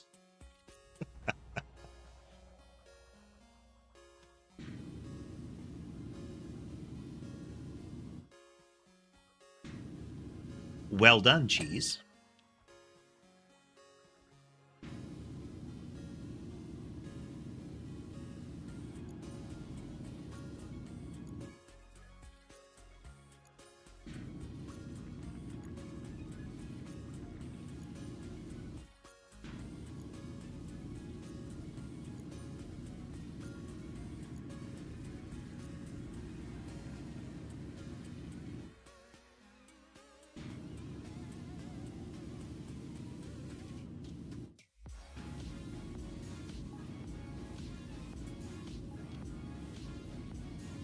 I don't know if you saw it, Tass, but they, the Helldivers folks officially announced that the mechs are getting added to the game.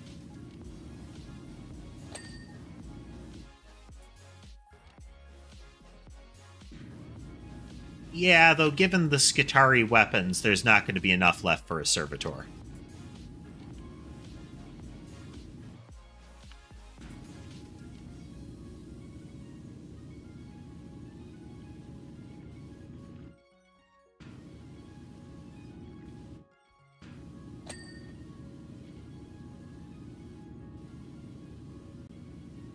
Like, the AdMech have a lot of more advanced weapons than the rest of the Imperium.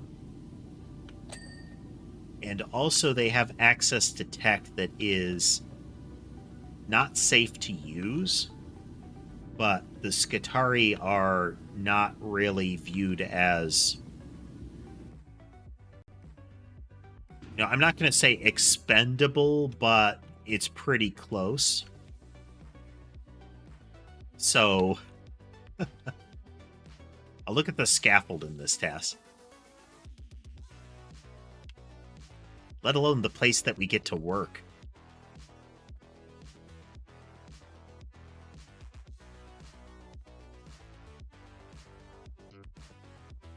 Like, there's the platform that we worked on the Land Raider. But if you go out to this big cathedral window, you can see we're on an orbital ring around Mars. Like, above and beyond, lots of extra detail in this. Hey there, Ethan. It hasn't been all that long.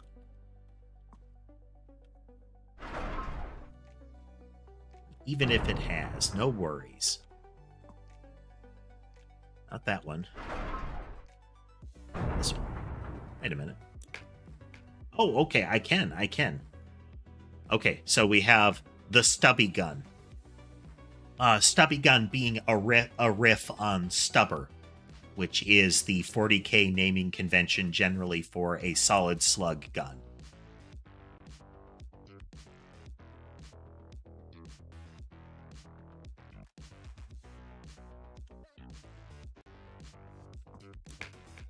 Then we have the Mark II Aqua Sanctica Arquebus short extension.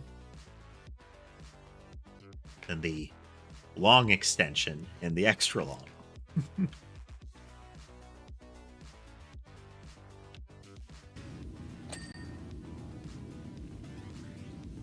I had been paying attention. Using the longest extension viable for your position gives you better cleaning power, essentially. You want to be as close as possible.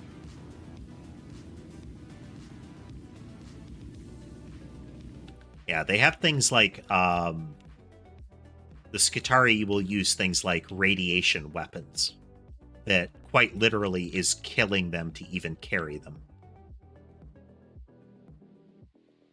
No, this is an expansion. This is expansion content that is the Warhammer 40,000 content.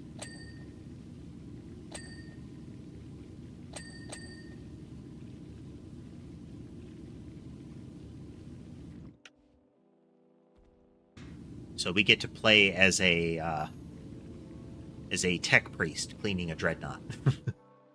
Hearing that there is to be an assault upon the nearby planet, Brother Zachiel enlisted our chapter squad into the gathering forces. This is the same planet that the Land Raider was sent to, and called in extra reinforcements. They seek to obtain the artifact. That they seek to obtain the artifact is of no import to us. Yeah, we just want to go there and fight the enemy.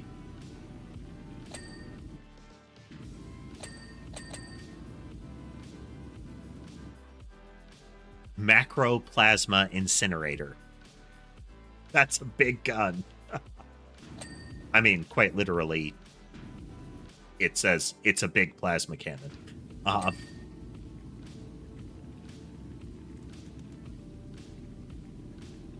the biggest plasma cannons that are available by far, but still, for a dreadnought, that's a big plasma cannon.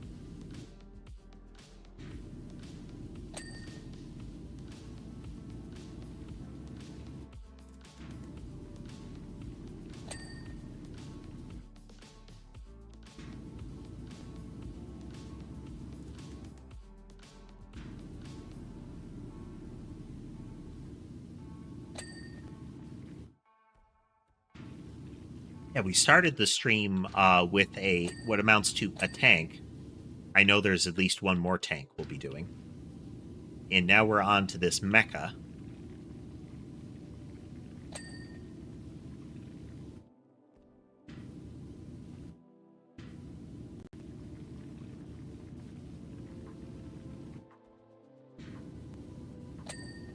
Icarus rocket pod.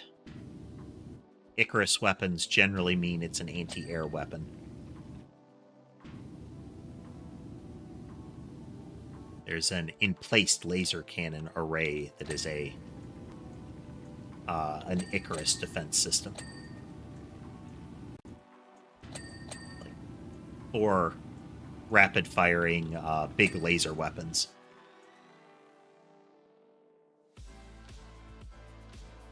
Oh yeah, they mentioned that. Cheese was actually talking about it. I wasn't aware, but the Loyalist Marines are also prone to psychosis if the Dreadnought is active too frequently or too long. Not to the extent of a Trader Marine Hellbrute. But that makes sense, and they kind of mention that in the little lore bits here, is that like he's really battle hungry when he's activated, and they've got him. They essentially have turned him off to be in here cleaning, because there's the worry that he would go wild and start shooting.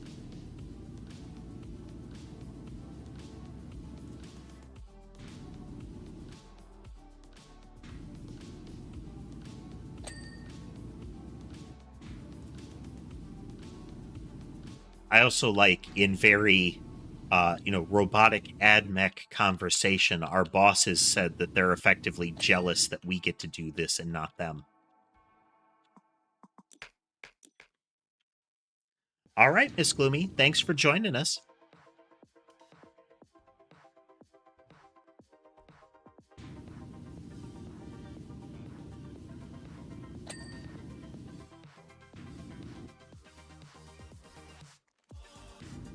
A lot less ground to cover on this one.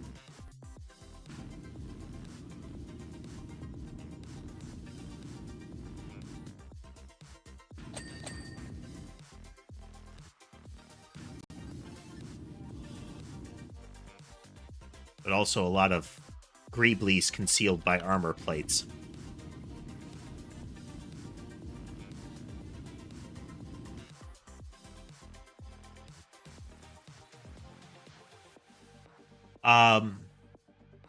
I'm not familiar with bearers of the word. They could be, some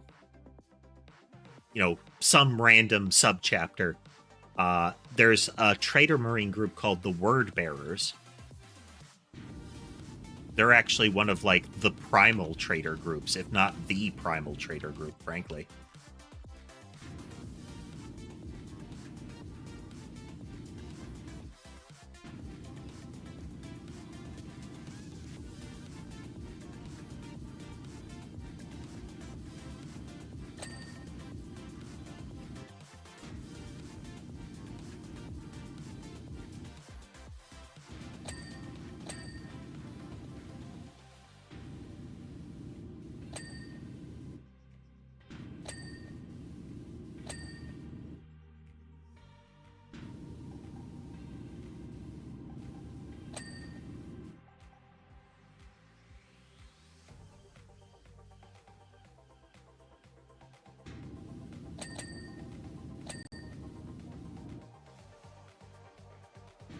It's like Brothers of Silence or something like that. Something Silence is a story that takes place from the perspective of Plague Marines on one of their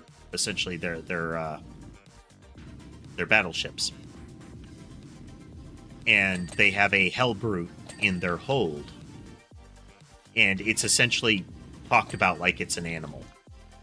They have it chained up, and while it's still, there's still an intelligence in there, it's a danger to everybody.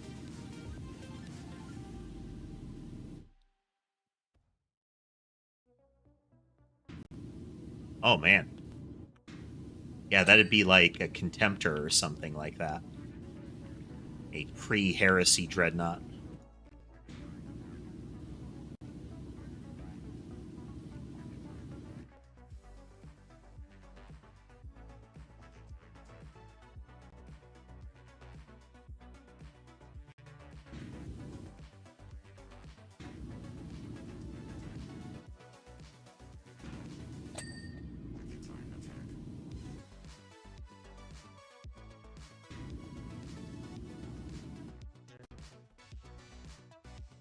Lots of little Greeblies.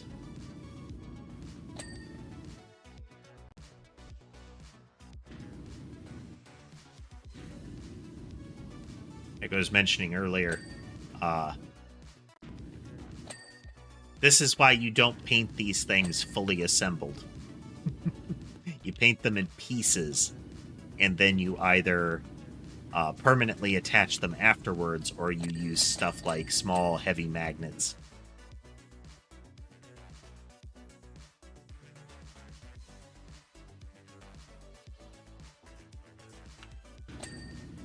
I mean, to some extent, that makes sense. So it's during the Great Crusade, either a little before it, during it, it's unclear. But Lorgar, the Primarch of the Word Bearers, I think it's Lorgar, gets corrupted. And part of the thought of how he is corrupted is he is like the main Primarch who insists on worshipping the Emperor as a god. And he has been, like, repeatedly reprimanded, like, no, don't do that. But that's, kind of where the chapter name comes in, the Word Bearers. Very, very religious zealot. And that made him, both the fact that he was kind of at odds, but also his religious zeal is what made him vulnerable. And one take on the kickoff of the heresy is he was kind of a Grimo Wormtongue to Horus.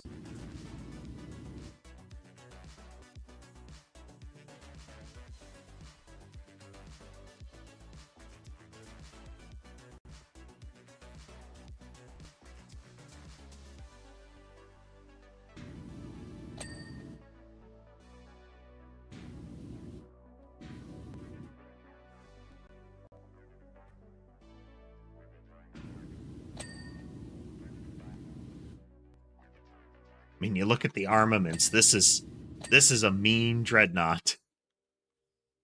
Heavy rocket pod, big plasma gun, two chest-mounted. Let's see, two chest-mounted twin-linked bolters. Probably heavy bolters. I have heard of a Contemptor. Those are the Crusade and Heresy era. Well, the rank and file Crusade and Heresy era dreadnoughts. That's also where, that era is also where we get the big dreadnoughts like Leviathans and whatnot.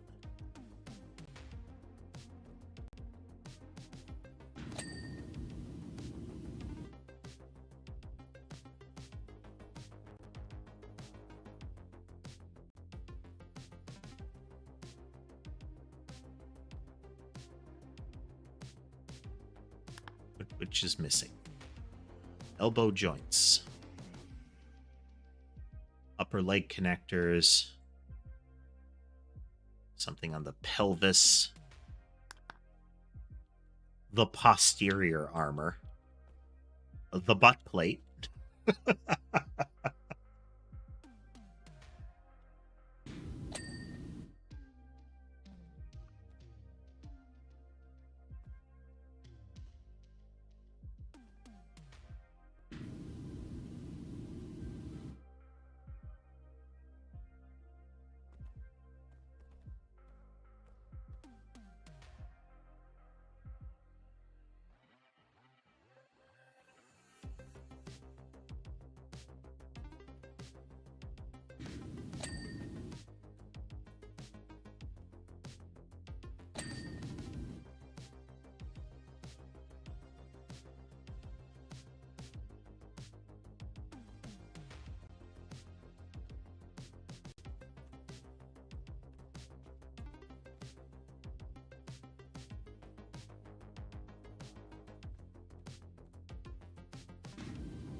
All right. Let's see.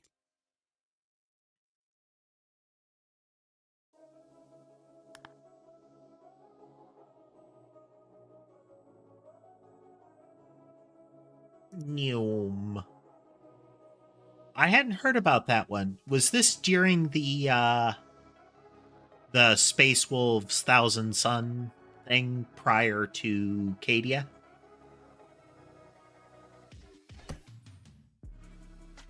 Oh, Rogaldorn Battle Tank.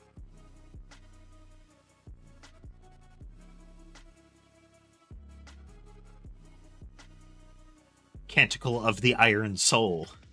Tech Priest, it is time for your next rite. A Rogaldorn Battle Tank, procured from the hive world of Classified. Substantial biological foulness blunts its machine spirit and demeans its sacred symmetry. Rogaldorn Tank will be under the personal command of the eminent Commissar Franz, attached to the Astra Militarum forces at the imminent assault upon the planet that has been mentioned twice now.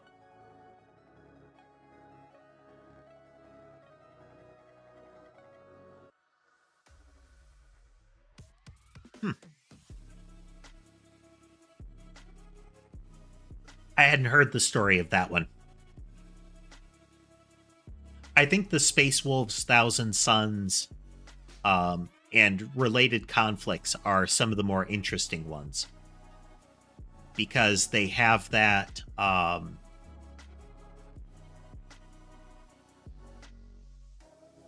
it's a much more nuanced and personally narratively interesting conflict than just you guys are the baddies because you went against our great leader.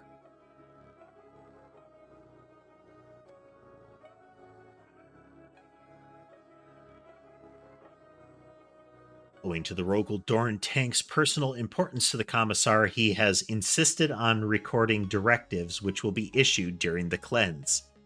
The nature of its depositions contains certain sensitivities, so I encourage you to accompany the cleanse with contemplation upon the wisdom of Magos Logos Fastidicus.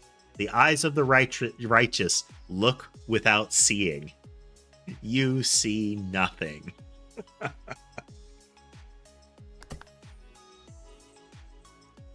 They always give you some washer fluid for this, but I never use it. It's never necessary. It just expedites things. Okay, so looks like we got... Looks like twin heavy flamers. Got a... Oh, more heavy flamers. A Gatling gun style weapon.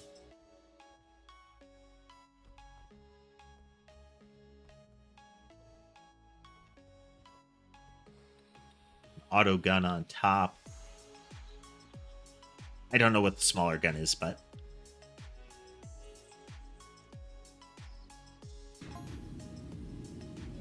Tech Priest, know that I expect my tank to be flawless upon its return. Commissars.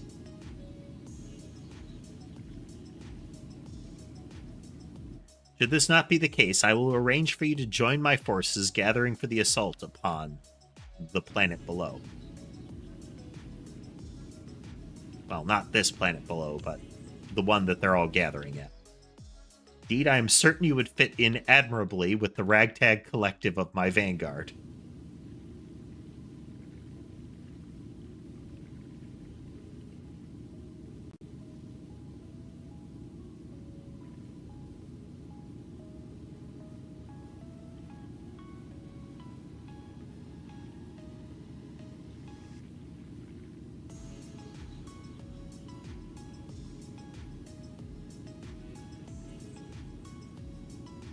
So I was talking about it earlier. You get a lot of World War I and II vehicles are the basis for a lot of the Imperial vehicles. And then they add a bunch of like Gothic flares and chunkier look to them. Which results in effectively demoting their tech further most of the time. So like this tank configuration right here, very very World War era tank.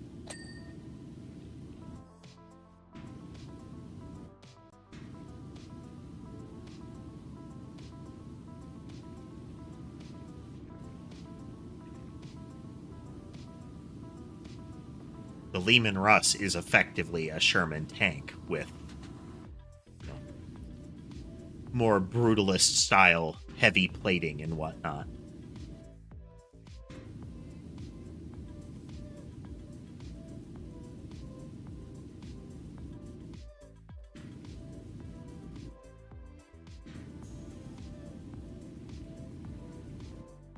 Which I'm sure retroactively has justified as like, oh, it's past the dark age of technology, but it's one of those, yeah, but you've also got lasers, so I feel like your tech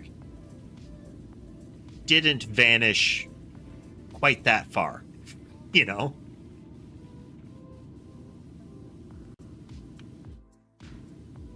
Like, if you've got infantry deployable, sustainable laser weaponry that is actually useful,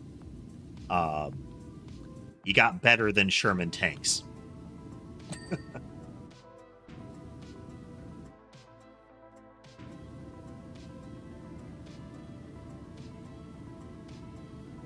It's kind of like looking at Battletech mechs,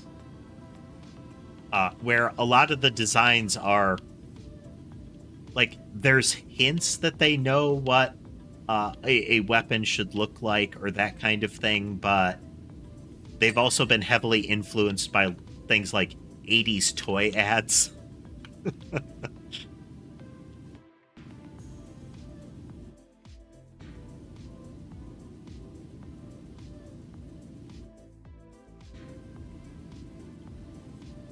What if this tank, but in space?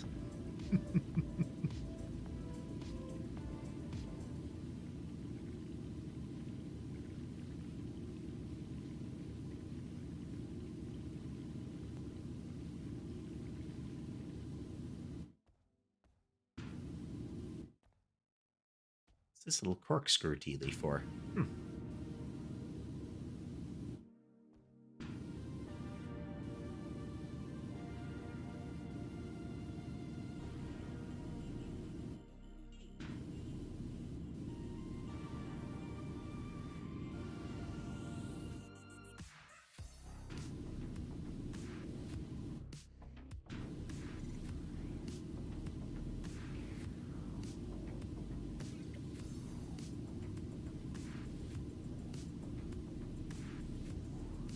I wonder if there's any of the, if we're going to see any of the advanced, like, AdMech things.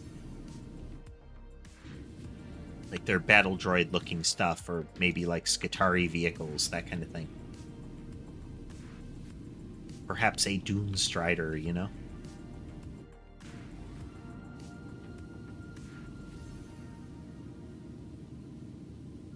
I kind of like their big Robbie the Robot guys.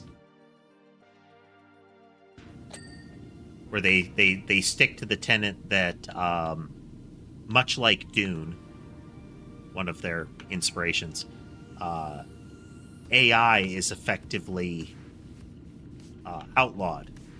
I can't remember what they end up calling them. They're like, but sinister machines or something along those lines, you know? Malevolent intelligences kind of thing. Among our number are the such and such. Are you familiar with them? I mean, maybe if you actually told me the name. Whilst most of my number need encouragement from my power sword with that, I need it to hold them back.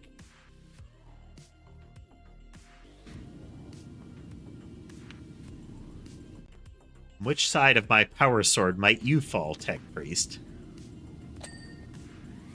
With them, I needed to hold them back.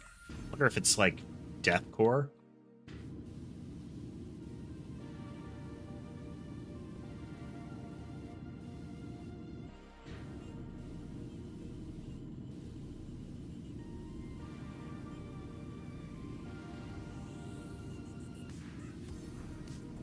Or it might just be the classic Commissar, you know, propaganda speak.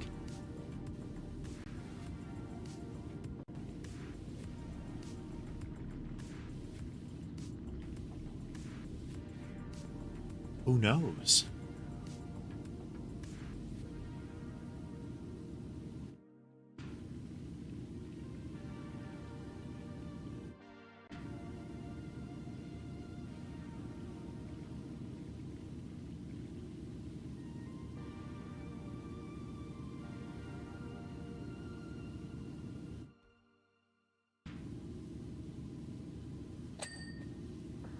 It's going to be a real hassle.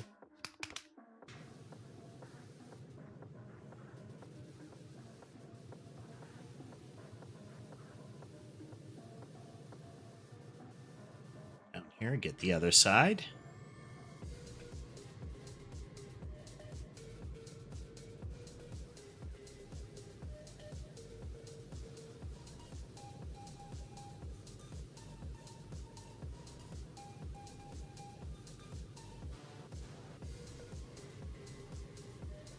I like that little flare there, that almost like that real deep, heavy brass moment in that song.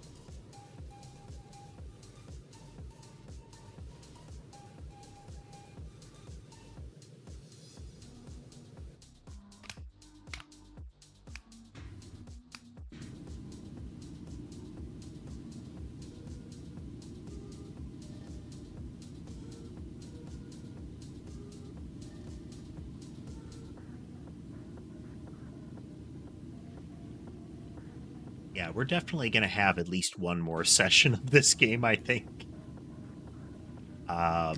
Based on the screenshots, I know there's at least a Predator tank and an Imperial Knight left.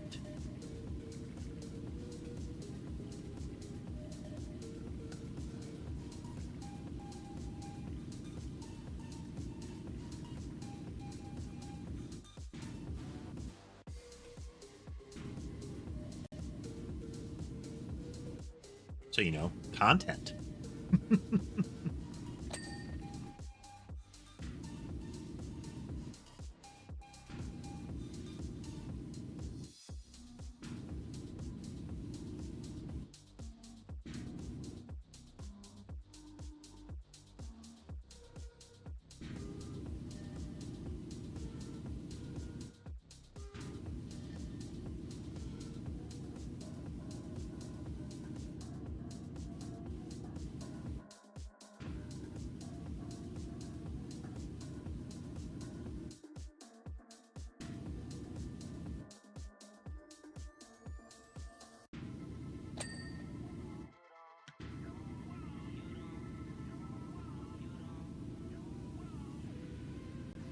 You do have to appreciate some of the practical flares on the vehicles.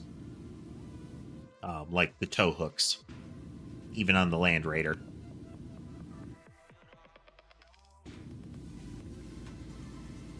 Even the most advanced vehicles can get bogged down in space mud.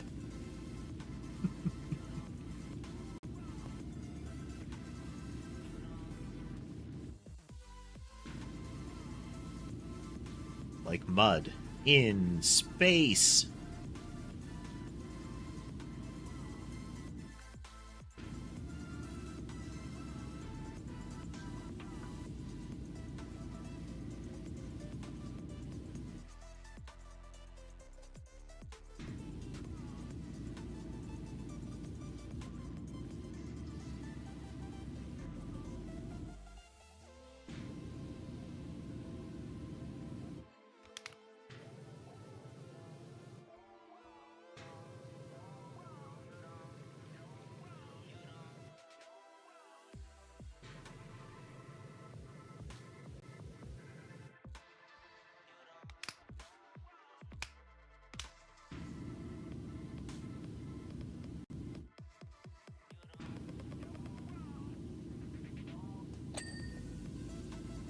So easy to get sidetracked on that. You know, you're essentially chasing the yellow blips.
right up in the grooves of these treads with this. At this fine of a nozzle, it's effectively a water pick.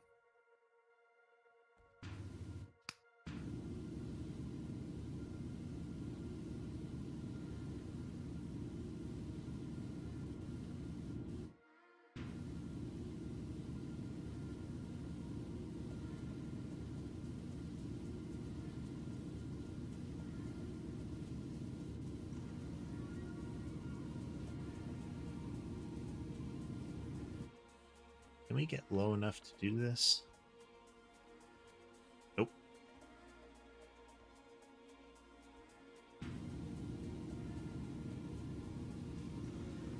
So we get as close and as low as we can. Try to get under those little wheels.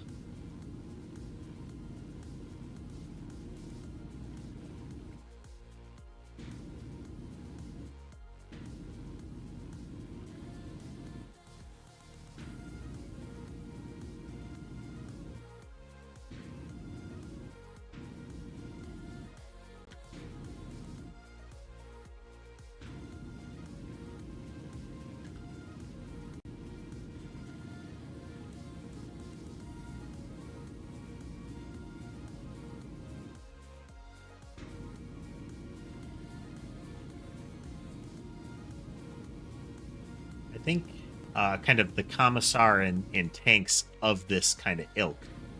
I don't know if it was fully a meme, but there is periodically a joke and imagery that is drive me closer, I want to hit it with my sword.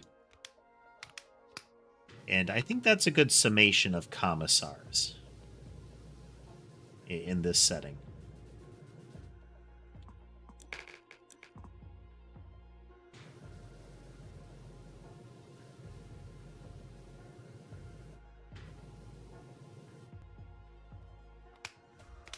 It's the people that are charged with enforcing and distributing propaganda who simultaneously buy it whole, body and soul. Like they are true believers in the party line.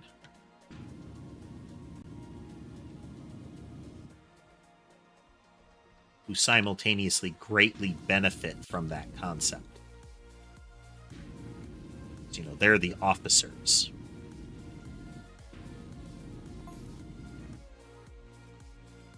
Beyond the regiment stand 3 companies of Cadian troops. What's left of 3 companies of Cadian troops? Say they will be squandered in my diversionary vanguard is an understatement.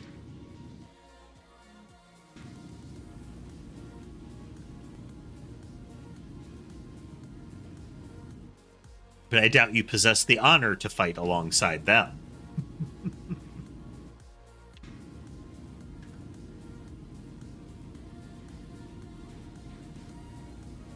Yeah, Cadian foot soldiers went from being sort of the bog standard generic Imperial Army guys to being viewed and kind of presented as the most grizzled of veterans, because Cadia went from being narratively just a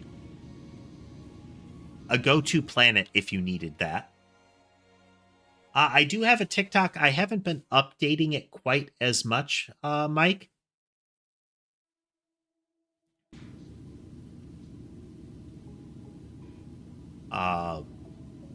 There's not as much traffic there, but I do, if you want to see some of the short videos I've uploaded there.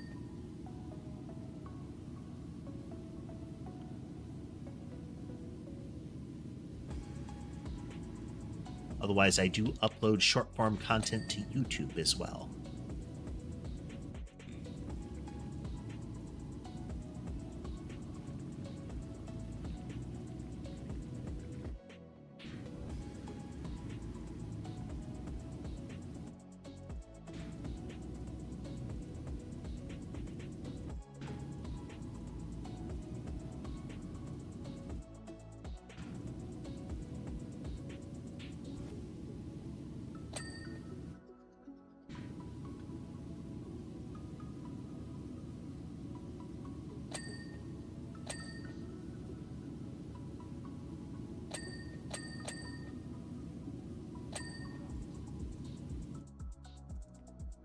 Like how they've got these tiny little jerry cans of extra fuel just in case.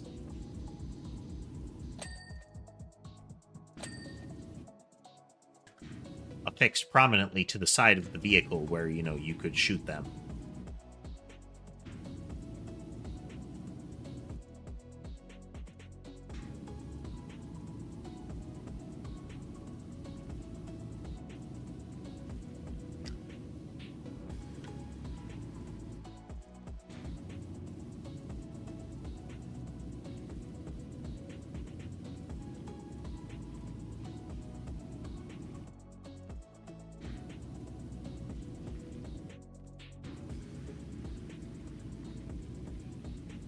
I wonder if there's been any fiction that has addressed the fact that the mortality rate of commissars has got to be astronomical.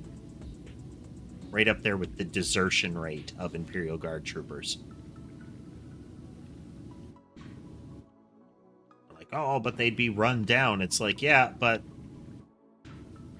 they don't have other Imperial Guard forces or, you know, enough Space Marines to deal with every deserting regiment of soldiers. Just leave and blend back in with the populace. It's not like you're making your life conditions better by being in the Guard.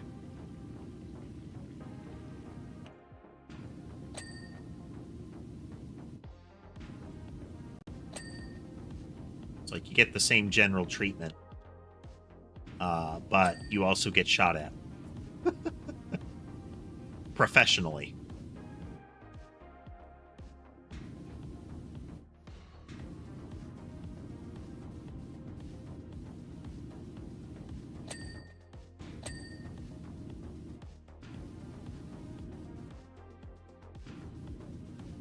And welcome back, Cheese.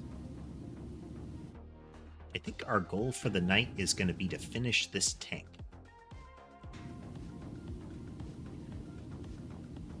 Maybe see what's next, you know?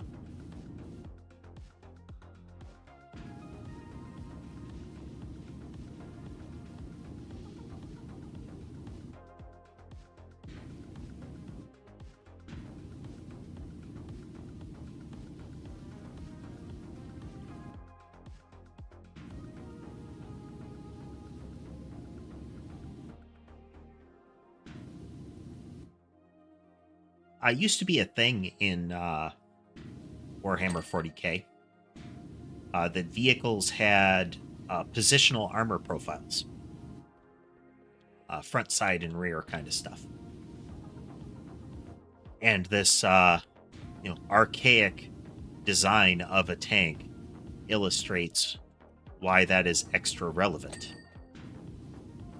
Because you've got the fuel tanks and the exposed engine bits back here on the rear of the tank.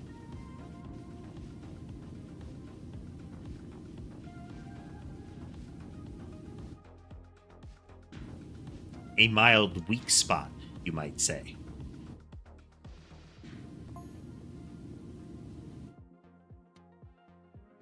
Finally, we have the penal legions.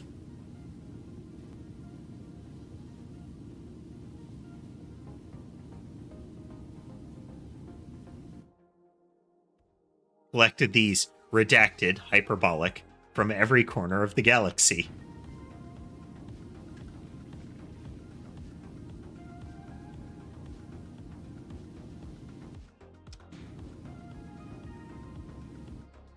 I won't have them redacted illustrative in their cells when they can be put to use fighting for the glory of the Imperium. So these are criminals, and one of the aspects of the Empire is that criminals can effectively be press ganged at any time, more or less to be cannon fodder.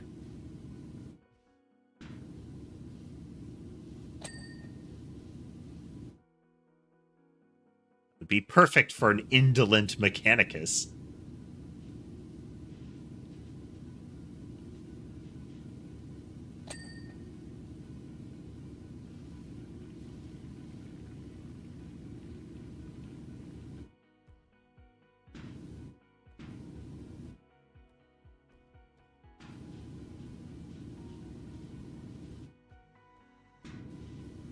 And there are a couple of things wrong with his assertions. Is that one, he thinks very highly of himself that the Mechanicus would give him a tech priest of any flavor.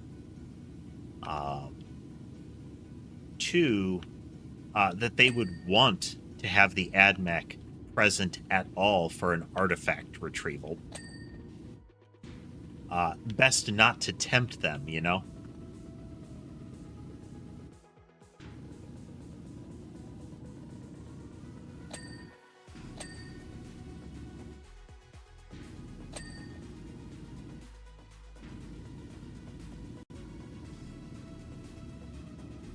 Oh man, we don't know what happened. All those guardsmen that were with us just spontaneously combusted and took the artifact with them. It's a shame. Just a shame. Too bad about that. We're gonna go home now.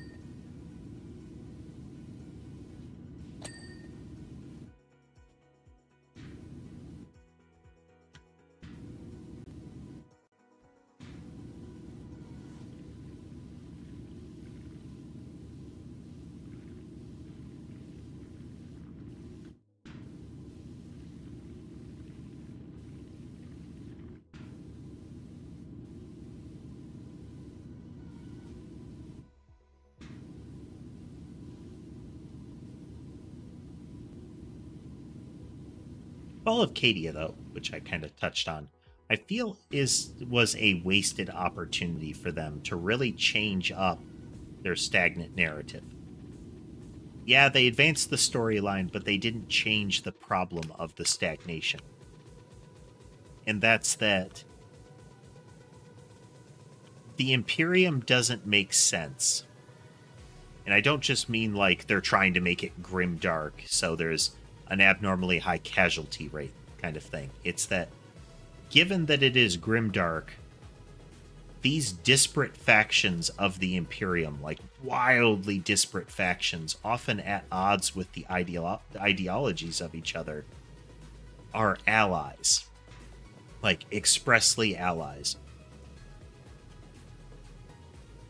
Space Wolves, Blood Angels, Ultramarines, all of them have very powerfully different ideologies as far as how they operate, to the extent where historically they have come into conflict over them, like killing each other conflict.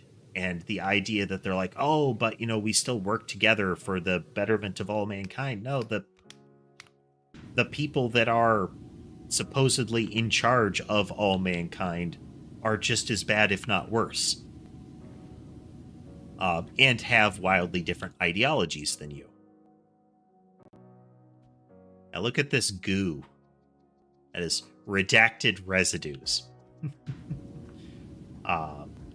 So the fall of Cadia, with the corresponding schisms and the subsequent events that had some major political upheavals, was an opportunity for them to go in and say, you know what? All of these Space Marine chapters, which have their own fiefdoms already, which operate almost independently,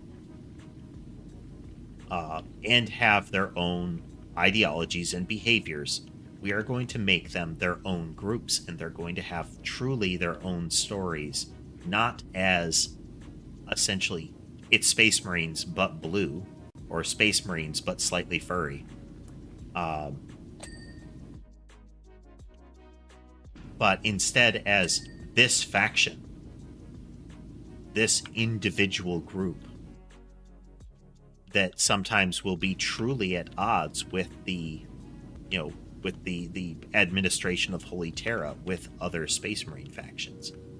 I feel like from a tabletop perspective, that would give them a great deal more flexibility. You know, because Games Workshop loves to make completely individualized stuff anyway, but also narratively.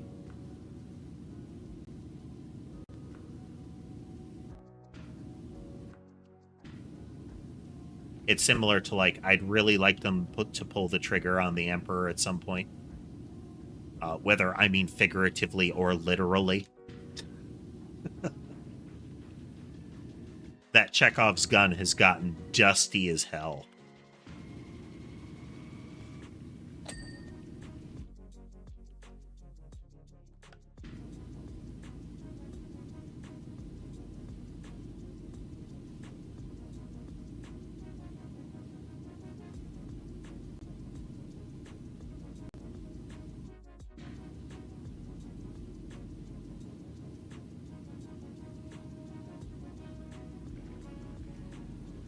But again, I'm rambling about 40k lore and fiction and whatnot to the extent that I know of it, which is not robust in any fashion.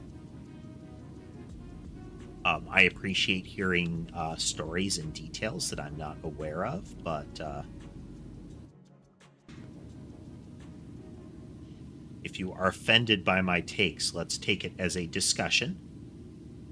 I would like to learn from it, and we can talk through different interpretations of stories and what have you. I am not a but actually type or actually type, so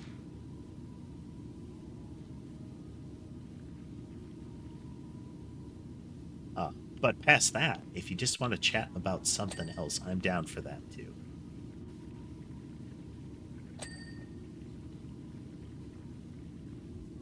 Though alternately, if you just want to listen to music in PowerWasher while I talk, that's also fine.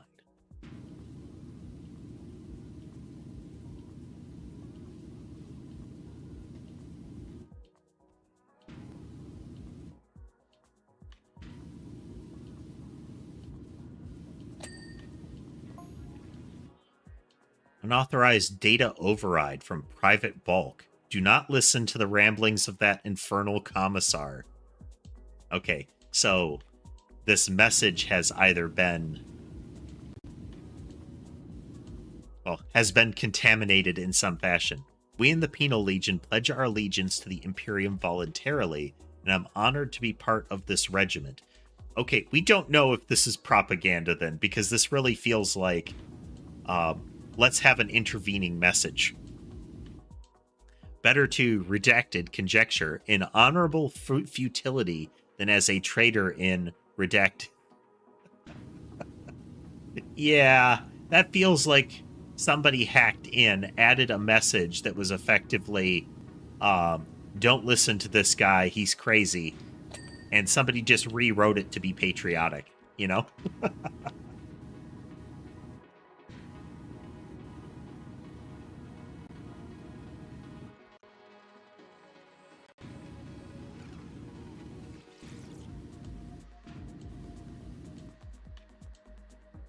Oh, multi-meltas. Oh, man. This is short-range, heavy anti-armor weaponry there. 2 front-mounted melta-guns. Castigator Gatling cannon. Yeah, okay. Yeah, this went from anti-infantry oriented to, oh man, heavy anti-armor on it. Like, this is to some extent a Vanguard tank, which makes sense if it's a Commissar's personal tank. They are definitely a drive me closer, I want to hit it with my sword kind of people. We'll finish up in just a moment.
I'm back, settling right in here.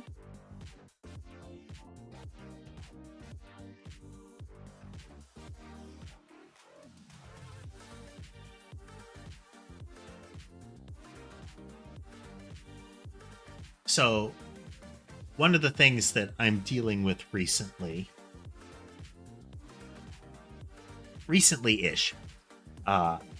is that I got a new cat carrier for taking him to the vet, that kind of thing. And with the hard case cat carriers, they all hate them. Oh man, it's the most terrible thing ever. Even if I put like soft blankets inside them, it can be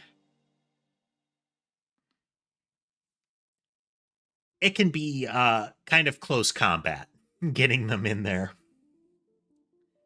So I've got one that's like extra durable fabric, still, same kind of blankets and whatnot in it, that kind of thing.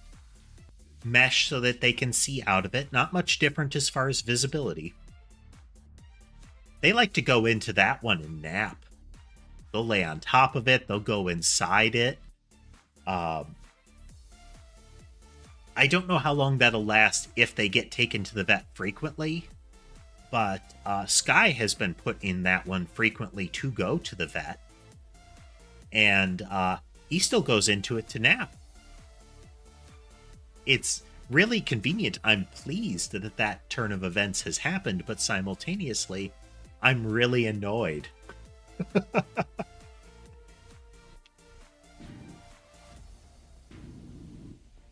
like, no, we really like this one.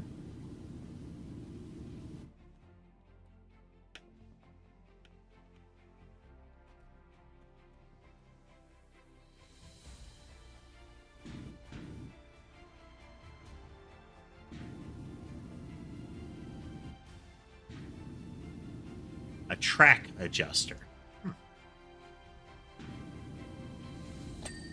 Is it meant to be like saying it's tensioning this wheel here or something like that? Like this front sprocket or whatever it's called? Like pushing it inward or outward kind of thing?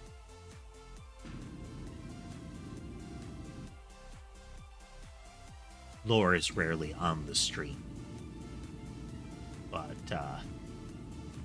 he is one of my friends that knows a lot about tanks.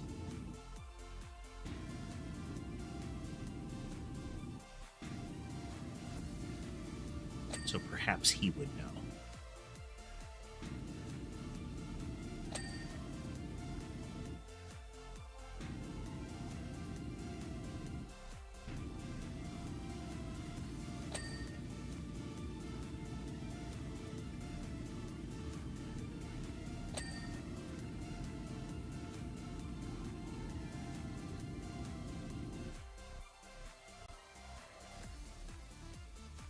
stowed rods.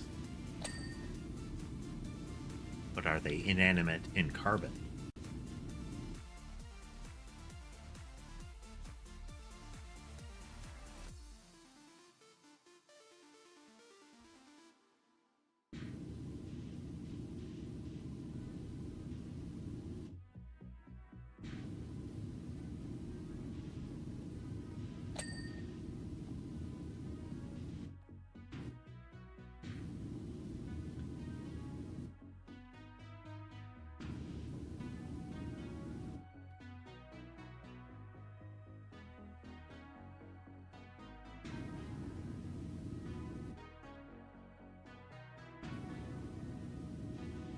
This particular rod from some different angles here.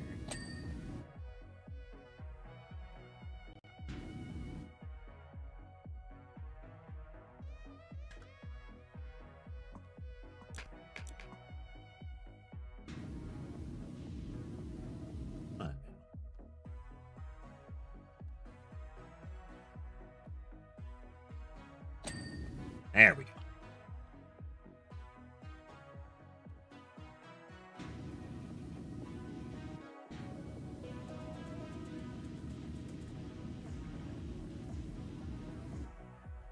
I like how they didn't take all this stowed stuff off for the cleaning. They just left it on. Perhaps they couldn't remove it because it's like adhered to the surface by whatever the goo is.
This guy's tank has a lot of like decorative flares to it. There's a lot of like brass and whatnot instead of there just being. There's this bronze. Can't recall. Anyway, there's a lot of flourishes that you would expect to just be like, you know, steel or gunmetal looking, but are instead fully glossed up.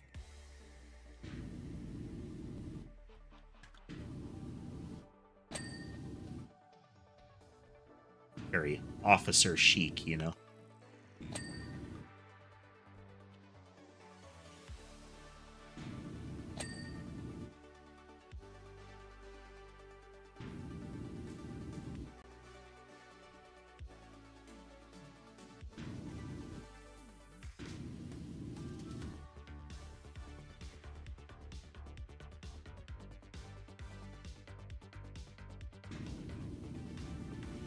I was mentioning the Memento Mori kind of stuff. You have Gothic, like the Gothic arches. Infrequently, you'll also see things like this with a skull or like a full skeleton or a stylized angel. Like parchment-looking embellishments that will have things like, you know, death in Latin, that kind of thing. We need a kitty.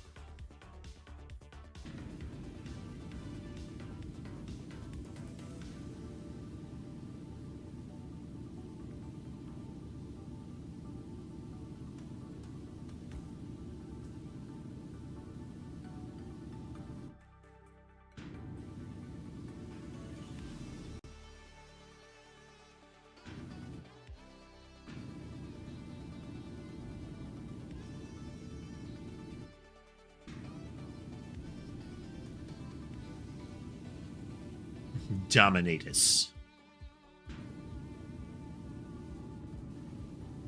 The embellishments on this tank, the attitude of the commissar, that kind of thing. Oh, veterancy stripes. All right, Barbed Wire. Thanks for listening along. Good to hear from you again.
But yeah, based on the armaments of this tank, it is very much meant to be a...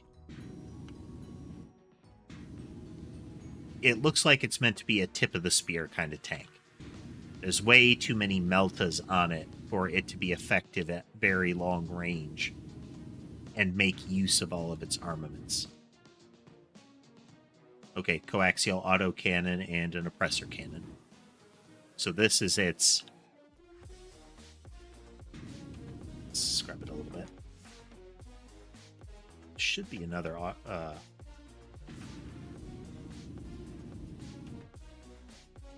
heavy stubber, yeah. So this is a... We look at the ammo. This is a standard gun. This is what we would understand to be a gun here. Hey there, Wizzy. Haven't seen you in a while. So you can see bullets. Autocannon is another that would be firing what, you know, it's a gun as we know it. It'll be firing big old shells. The oppressor cannon, probably the same way. Multi-meltas, though, they're effectively like...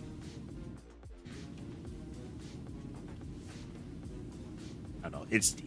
It's a high-intensity laser kind of thing. Fires some sort of horrifying beam. And yes, PowerWash Simulator, very, very satisfying. Very, very chill game. This is the Warhammer 40,000 content. So we get to polish up the Grimdark.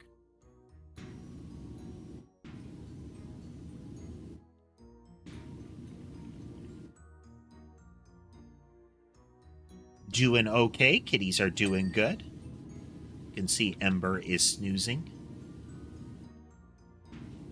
Sammy is sitting on my lap. Not sure where Mason and Sherbet are. Sky has been... Let's take a look. Sadly, Wizzy, I'm assuming that it's because you have missed with the stream. It's Rorschach and Weasley passed last year.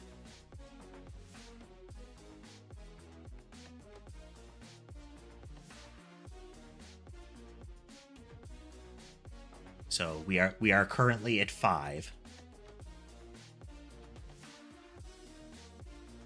There's Sky. There's Mason. Sherbet is currently not visible.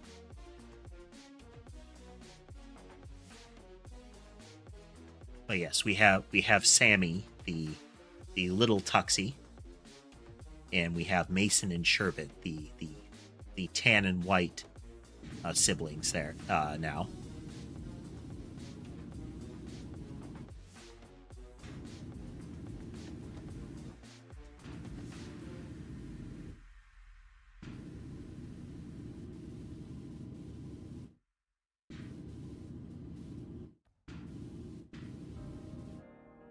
They were little sweethearts, and they will be missed.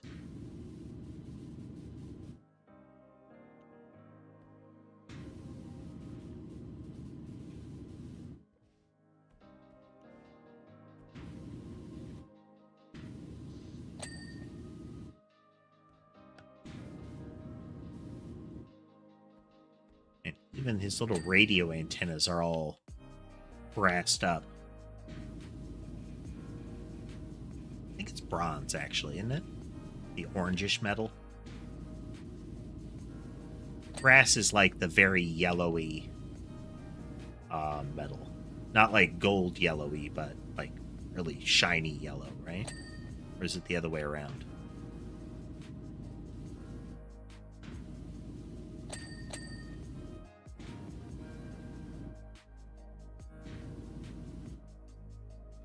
I never remember. The brownish orange stuff I like to use on I liked to use on my models.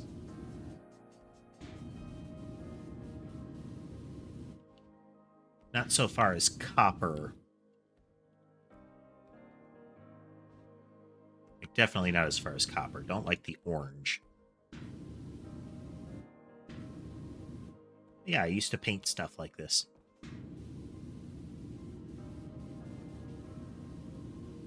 I don't currently because, for one, really expensive, and the actions of a once friend greatly soured me on the hobby. But someday I do plan to get back into at least mini painting.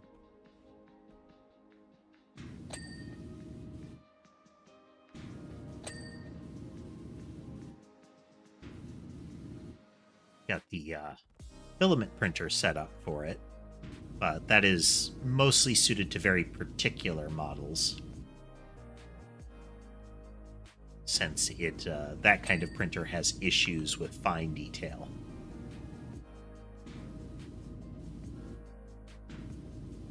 Even if the layers are like 1/10 of a millimeter, they're still visible, and they still limit the amount of fine detail you can get. But resin printers have their own difficulties. What with printing resin being very, very poisonous.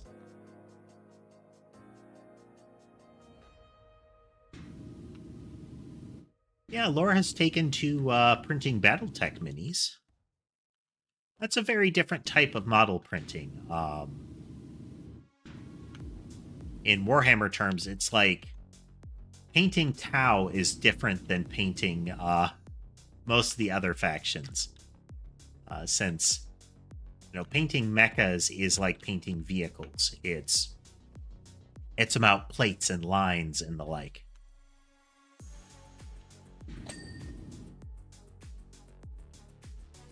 Almost done with the tank. Other pieces are left. There's a spare wheel. We saw that. We're not done with it, clearly. And one of the track adjusters. One of the rear lights. The cannon. The platform. And one of the viewing slits. As well as the auto cannon. Okay.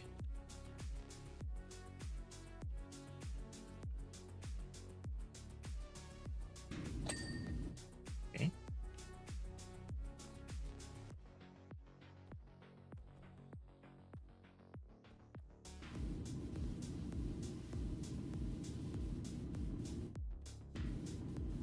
I still like how much parkour is involved in the power washing stuff.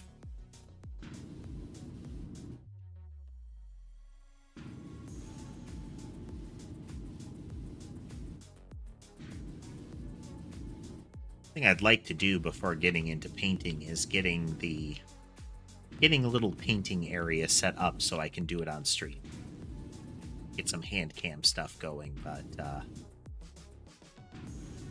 the location I wish to do that in is still obstructed.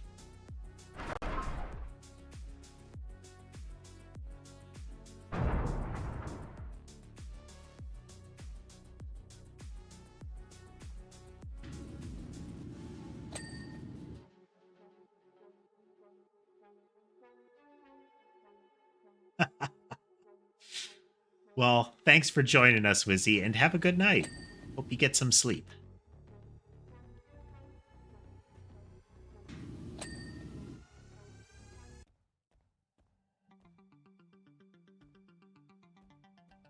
This track adjuster. Okay. Spare wheel track is there, the little wheelie thing. Okay.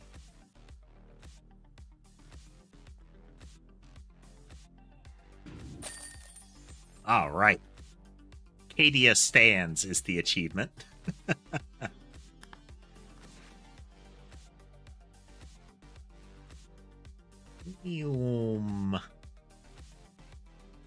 Oh.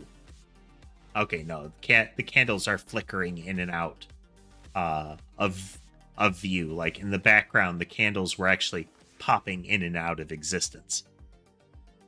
Tech Priest. It is as if the battle tank has emerged from its forge temple for the very first time. Freshly manufactured. It is resurrected.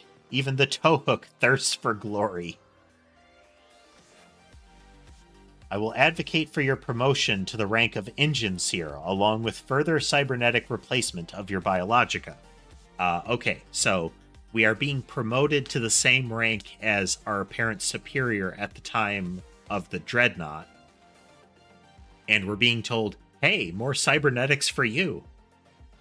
In the interim, it would be sage of you to reflect upon the words of Lord Dogma Pulveris Gamma 6. That which cannot be trusted must be removed, which lines up with the cybernetics thing. It's, your meat is unreliable. Replace it with something better. Neat. All right, what's the next one? Oh yeah, an Imperial Knight Paladin.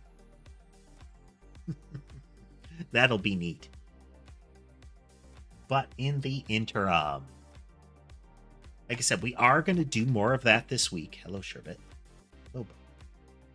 Oh. We are going to be doing more of this week. I do want to finish that off, so there will be at least one more stream of it. For the other stuff we'll be doing, I'll probably put the rest of the week towards coding, since we'll have 2 of this.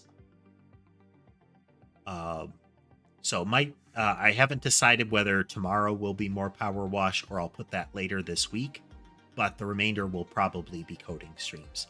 So some power washing and some more progress on our game. So I hope you all had a good time watching tonight. If you did and you haven't already, consider liking the video, consider subscribing to the channel. It helps the channel grow and will help the algorithms show you more stuff like this. Let's see. My ending spiel has derailed. But again, hope you had a good time, everybody. I'll see you next time and have a good night.